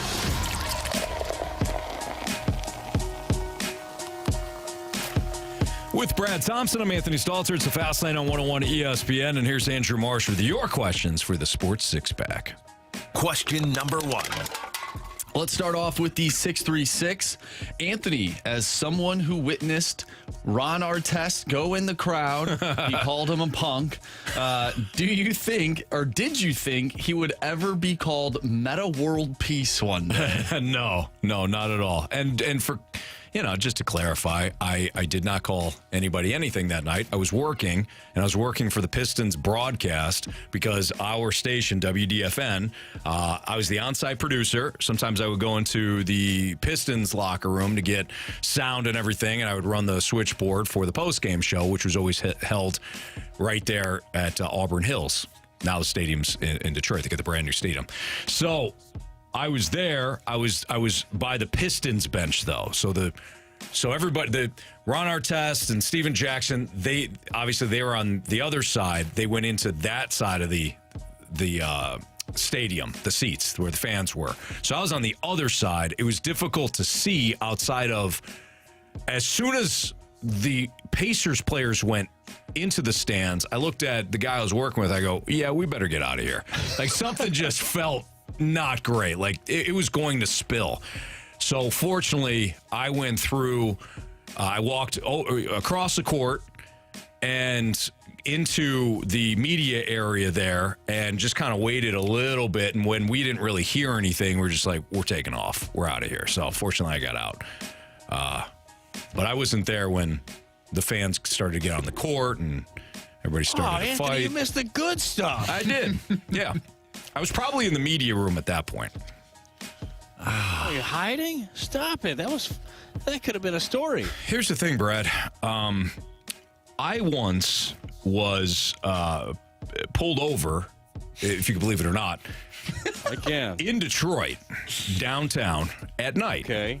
And the police officer who pulled me over looked at me and said, "Why did you pull over?" What are you, like, sir, you had your lights on. Yeah, what are you talking about? He goes, "Son, I want you to do something to get home. Go through every red light, get out of the city, and because I told him I was working a station event or something like that. He goes, if you gotta go through every red light, nobody's gonna pull you over." He goes, "Don't do that." He goes, I saw you stopped. That's why I flicked the lights on. Just go." I'm like, okay, sir. I was 22, 23 years old at the time. So you're saying to run every red light? He was telling me if I go to Detroit? Downtown Detroit at night. I'm talking about like some of these station events would be past midnight in downtown Detroit. He goes, "Don't stop. Just keep going." Okay. I would at least look both ways, Anthony, just in case. Just in case on the other side, you don't want to get T-boned out there. T-bone anybody else. Right? No, that's good advice, Brad. But outside of the boning, I think that's good advice. Yeah, that's well said, Brad. So yeah, I got out of there. You missed all the good stuff, though, huh? Did I?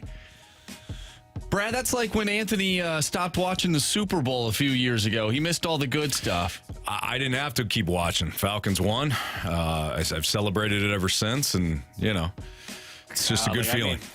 Anthony, I knew that you were overserved, but I had no idea.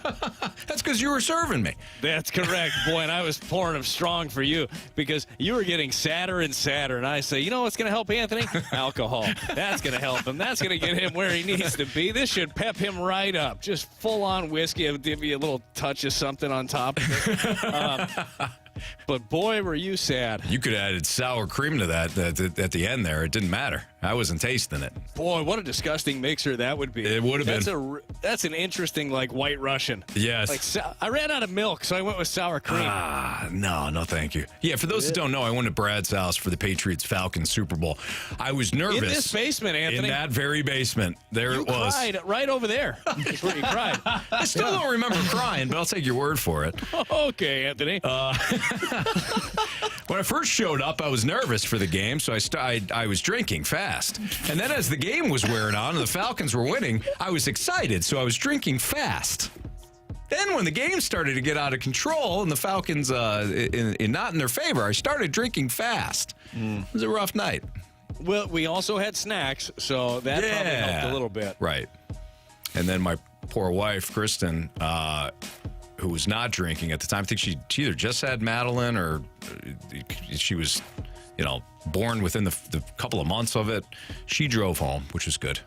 I think Maddie was here crushing nachos. She was a little bit older, wasn't she? I think that was a different. I think that was a different Super Bowl. Golly, it probably was a different Super Bowl. Yeah, she was tiny, man. Anthony. She was born in 2016. That was the Super Bowl. Oh, well, never mind. Yeah. I guess you know how old your kid is, Anthony. That's right, little Madeline. Maybe the next year after that or something, she crushed like a whole plate of nachos. Now she doesn't need anything. God love her. Anyways, question 2, please. Question number 2. Speaking of going fast. Yeah, we got to run through these. From the 636, Jamie was talking about himself at 25 and how crazy he was. If you could give your younger self advice, what would it be? And would your younger self listen to your older self? The second question is easy. No. My younger self would not, even if I was like the older version of me and the younger version's looking at it like, hey, listen to this advice, just write all this good stuff down. The younger version would still somehow say, I'll be fine. So whatever it is, whatever advice it is. I'm investing in Amazon. I'm going to go back and tell myself to invest everything you have in Amazon. It's like, Brad, you've been in the big leagues a couple of years. Pour this into Amazon, or you're about to say Apple. Right, Anthony? Yep. Yeah, pour that into there, because then you probably won't have to work as much anymore. Right. That's just good advice. Yeah, that's pretty sage. Brad, knowing you, you'd probably just forget. Like the younger version of you would just forget to do it and then go. It's like, gosh, old Brad told me something. What was that? He came here with gray hair, and he was like blah blah blah blah blah, like an old guy. Don't hang that off speed pitch. Yeah, you know what it was? Yeah. I think it was the housing market. That's what I should get into. That's what it was. Yeah. That is actually one bullet that I dodged big time, because I was like very close. I was house hunting in Vegas right before that big crash, and I'm so glad that I didn't end up buying a home at that point out there, because that wouldn't have been great. No, probably not. Question number 3. From the 314, what sounds good for takeout for dinner tonight? You can't go wrong with tacos. I'm just a big taco fan. Dude, yeah, you are. That's like number one food for me. Absolutely. Fajitas. There's a lot of variation. Burritos, enchiladas. That's usually my go-to, quite frankly. I made enchiladas last night, Anthony. Did you? What kind? Chicken, pork? They were delicious. Chicken, red sauce last night. Okay. They were good. Me and little man crushed them. Nobody else ate them, but we ate them.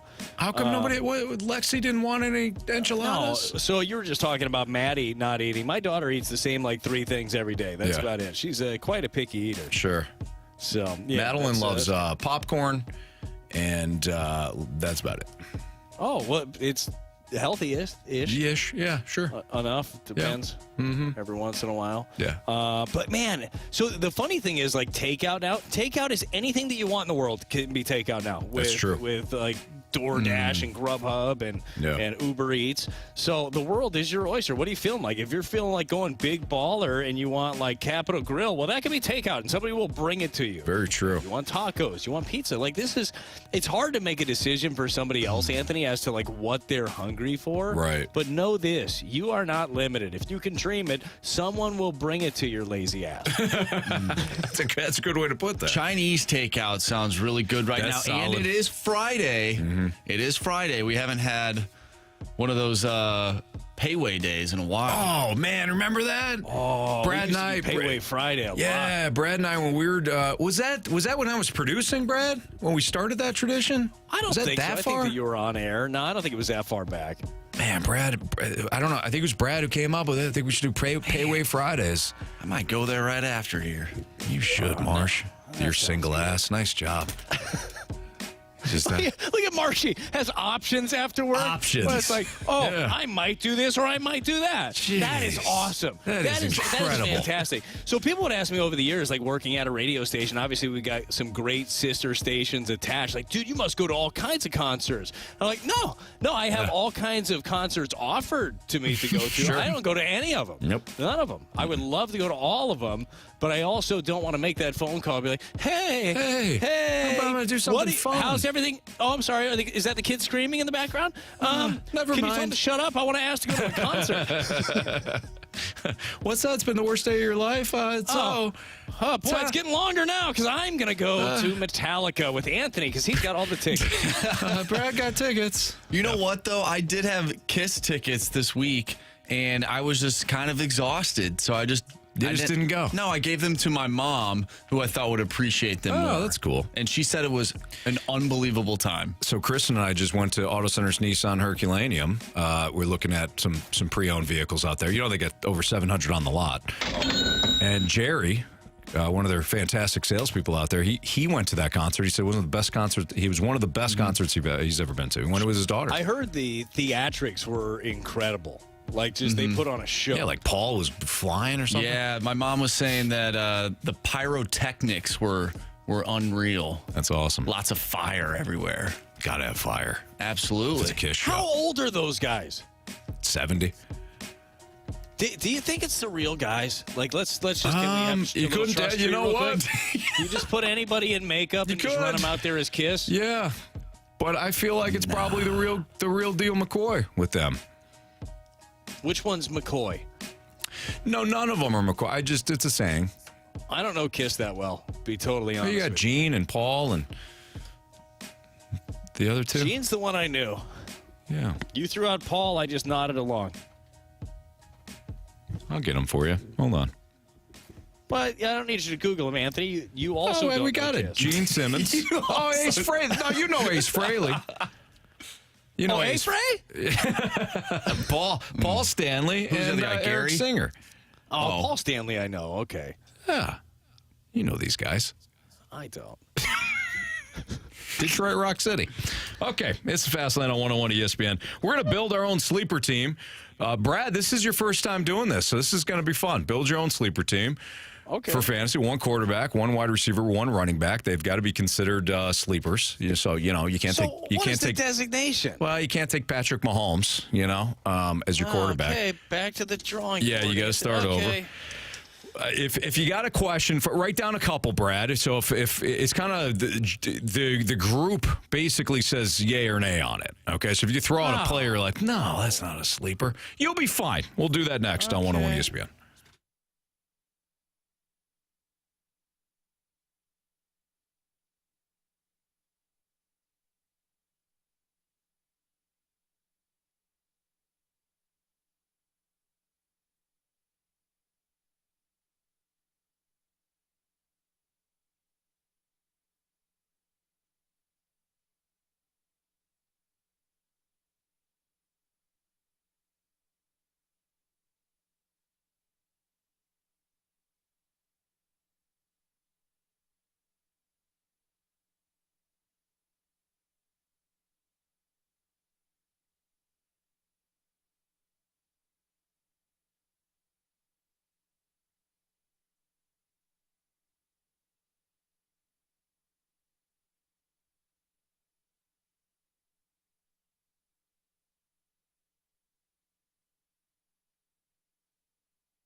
101 ESPN Sports Center. I'm Andrew Marsh. It's time for a Sports Center update brought to you by Saliga Heating and Cooling. The Blues taking on the Vancouver Canucks, looking to win their second straight game in a row. They defeated the Flames yesterday by a final score of 3-0. Blues Canucks tonight. Pregame starts at 8. Puck drop is at 9. If you missed anything from today's show, make sure you go to 101ESPN.com or check out the free 101 mobile app. It's all brought to you by Dobbs Tire and Auto Centers. Also tonight, Game 1 of the World Series, Rangers and Diamondbacks. Last night, we saw some Thursday night football action as the Bills defeated the Buccaneers 24-18. And this weekend, we'll have City SC taking on Sporting KC. 9 o'clock start time on Sunday. Game 1 of the MLS playoffs for City SC. We'll have a Blues instant replay or a 101 instant replay from 6 to 7 and a last minute Blues podcast from 7 to 8 leading up to Blues and Canucks pregame. I'm Andrew Marsh, and the Sports Center update is brought to you by Saliga Heating and Cooling, independent American Standard heating and air conditioning dealer.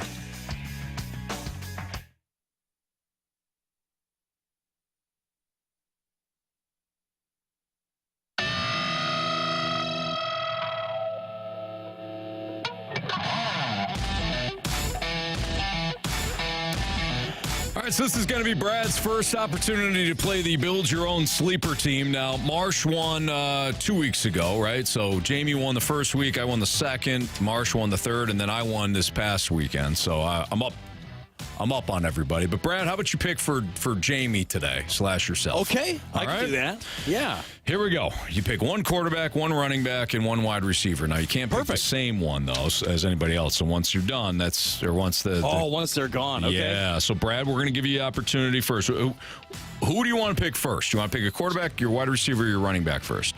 I'm going to pick my quarterback first. Jalen Hurts. Take him off the board. All right, so, Brad, just a quick reminder, this would be sleeper players. Jalen Hurts would not qualify as a sleeper fantasy football player. I'm sorry? Yeah, he wouldn't be a sleeper. Jalen Hurts does quite well in both real football and fantasy. Okay, well, great. Back to the drawing board. All right, well, let me try again. I'll just note that Mahomes is not available either. Okay, and then you're going to say Lamar Jackson. Oh, fine. Okay.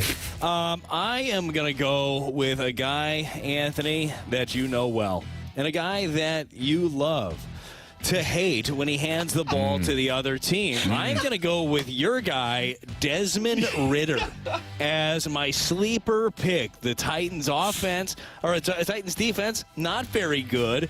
A couple of weeks back, 5 and 6? He actually had some decent weeks. Is he a liability? Of course. Will he likely hand over the game to the other team? Yes, absolutely he will. Does that matter for fantasy? No, it doesn't. So I am going to go with Desmond Ridder as my QB. Brad? I was going to go with Desmond Ridder this week. Wow. So suck it, Anthony. You snaked me. He has scored 13.8, 16.1, and 26.2 fantasy points the last 3 weeks. And you're right. He's going to hand the ball over consistently. He's also going to make some miracle pass at some point to win the game and or run one in if he's not fumbling. So, yeah, nice pick there, Brad. Nice pick. Marsh, why don't you go ahead since Brad took my QB? Yeah, I'm going back to the drawing board. The guy that I'm going to should have let me take Jalen. I should have.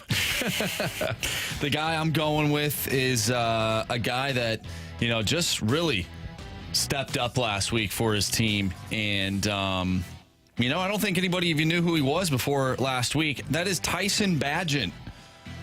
Wow, you're going real deep. I'm going real deep sleeper. He's taking on the Brandon Staley-led Chargers, and man, they're always fun to watch. Not great. Wow, it's such a deep sleeper. I'm not sure if it's Bagent or Bagent. I think it's Bagent. Maybe it is. I don't know. That's a deep sleeper. Nobody knows. Nobody knows. Come on, Anthony. What do you got? Okay, so fortunately, when you get sacked, points don't come off your fantasy total. So I don't have to worry about that with this because this guy's going to get sacked a lot. He's also going to be trailing. I'm going to take Sam Howell of Washington. Okay, that's a good one. Eagles they force you to throw the ball a bunch. Howell's going to have like 55 pass attempts between being down and also Eric Bieniemy, he doesn't want to run the ball ever. He completed 29 of 41 passes for 290 yards and a touchdown, while added 40 yards rushing against the Eagles earlier this year. So with Desmond Ridder off the board, I'm going to take Sam Howell. Marsh, who is your running back? Or if you want to do the wide receiver next, you can do wide receiver next. I'll go with a wide receiver next. I'm going to I'm going to go with Josh Downs of the Indianapolis Colts. He is rostered. Almost. What? You almost did it. What? Go ahead. You'll find out. That means I'm going to have to switch mine, Anthony. It'll make sense in a second here. He's rostered 49.8% of the leagues, at least on ESPN. He's been doing pretty good lately.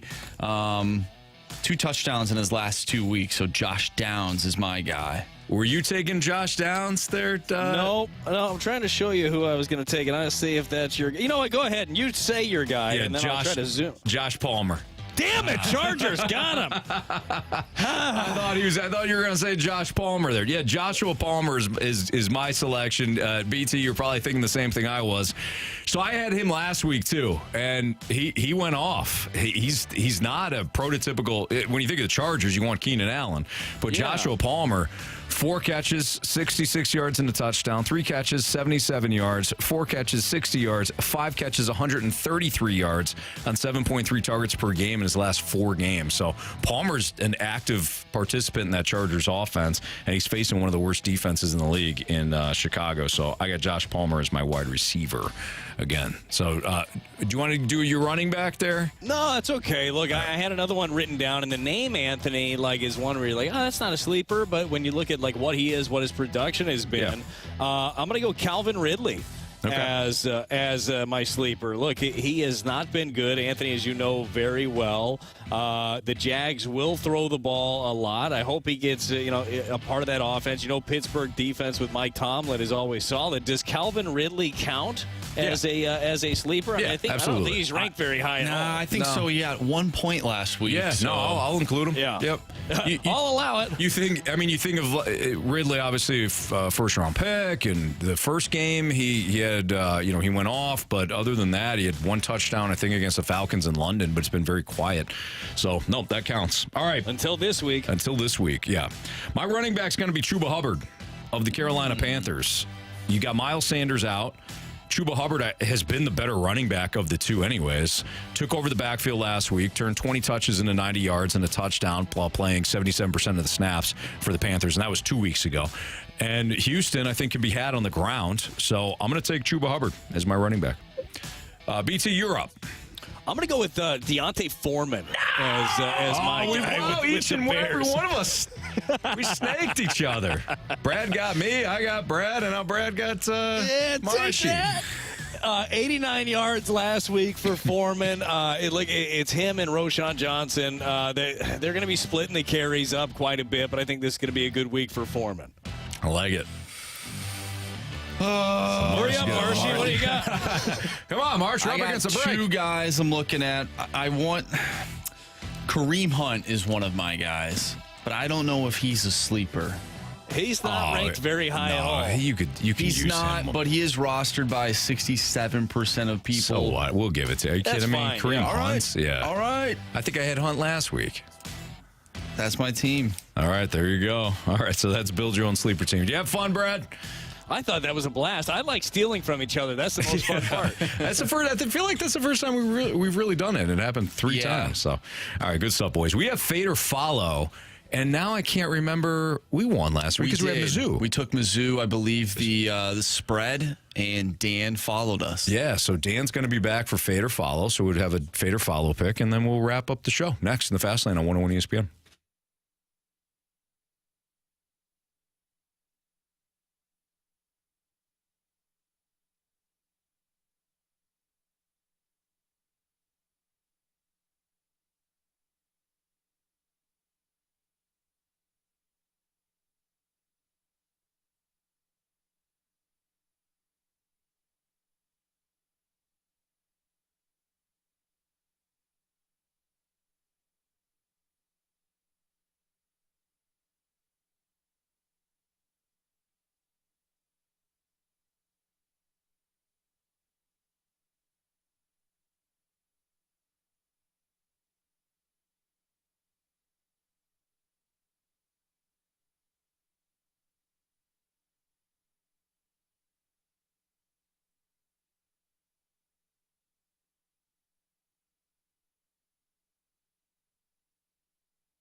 It's time for FanDuel Fade or Follow on the Fast Lane. Brought to you by FanDuel Sportsbook. Make every moment more. Everyone follow us. No fade. Money, money, money, money, money, money.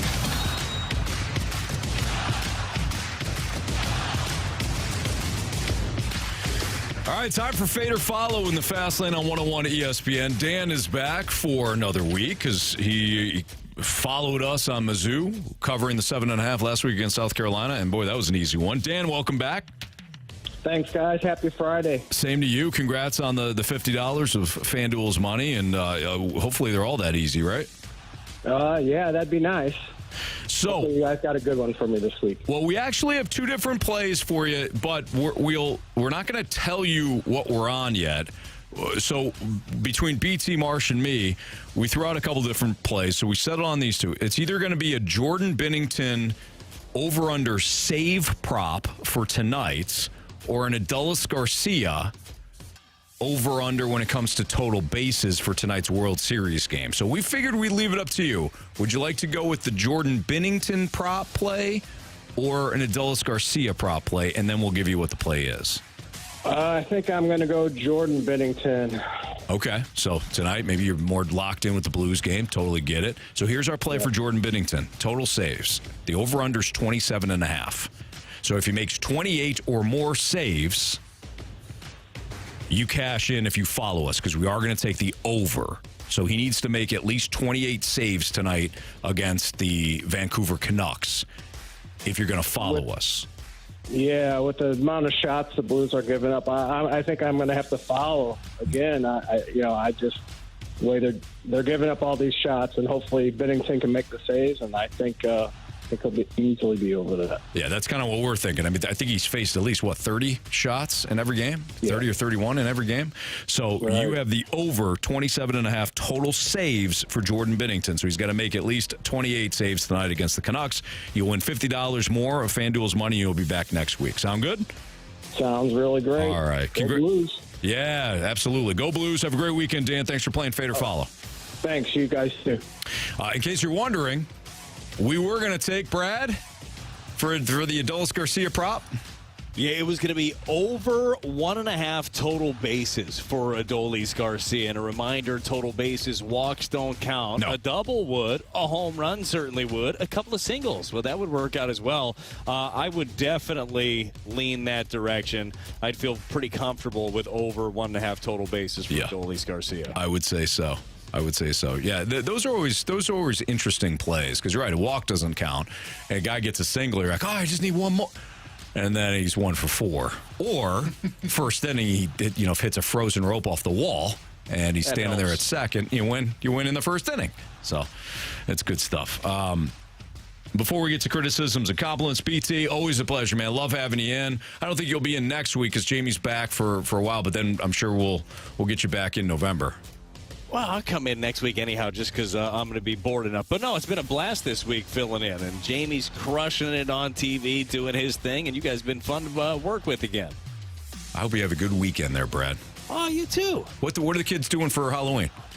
Well, just trick-or-treating around the neighborhood. Got a couple of friends coming over. Going to tear this neighborhood up. We got a little neighborhood or city trick-or-treat tomorrow downtown. So we're going to do some of that. Yeah. What about you guys? Anything fun? That's what we're doing. We're going over to some friend's house, and we're going to kind of tear up their neighborhood. They're doing the same thing. They're having a little neighborhood or block trick-or-treat thing. So nice. Yeah, it's going to be fun. All right, criticisms, compliments, Marsh. All right, we have one from the 636. Great work this week, guys. It is impressive how you can shuffle host in and out and not miss a beat or see a drop-off in fun/quality.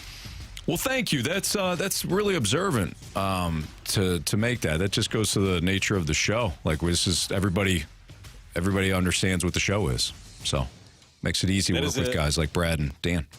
It's a testament, Anthony, to you and Marshy, the couple of constants on this show that actually keep it afloat. Well, thank you, Brad. But you guys are easy to work with. and the talent of myself and Dan, absolutely. and Jamie. as Yeah. we're all in and out. It's really mostly about the talent, let's be honest. Yeah. All right, so that'll do. We appreciate if anybody left us more criticisms and compliments. We just kind of ran up against it today. So we do appreciate everybody listening and watching this week via the Air Comfort Service YouTube channel at 101 ESPN STL. Don't forget, we've got Blues hockey tonight, but coming up next, instant replay, followed by Last Minute Blues podcast, and then the Blues pregame. See ya!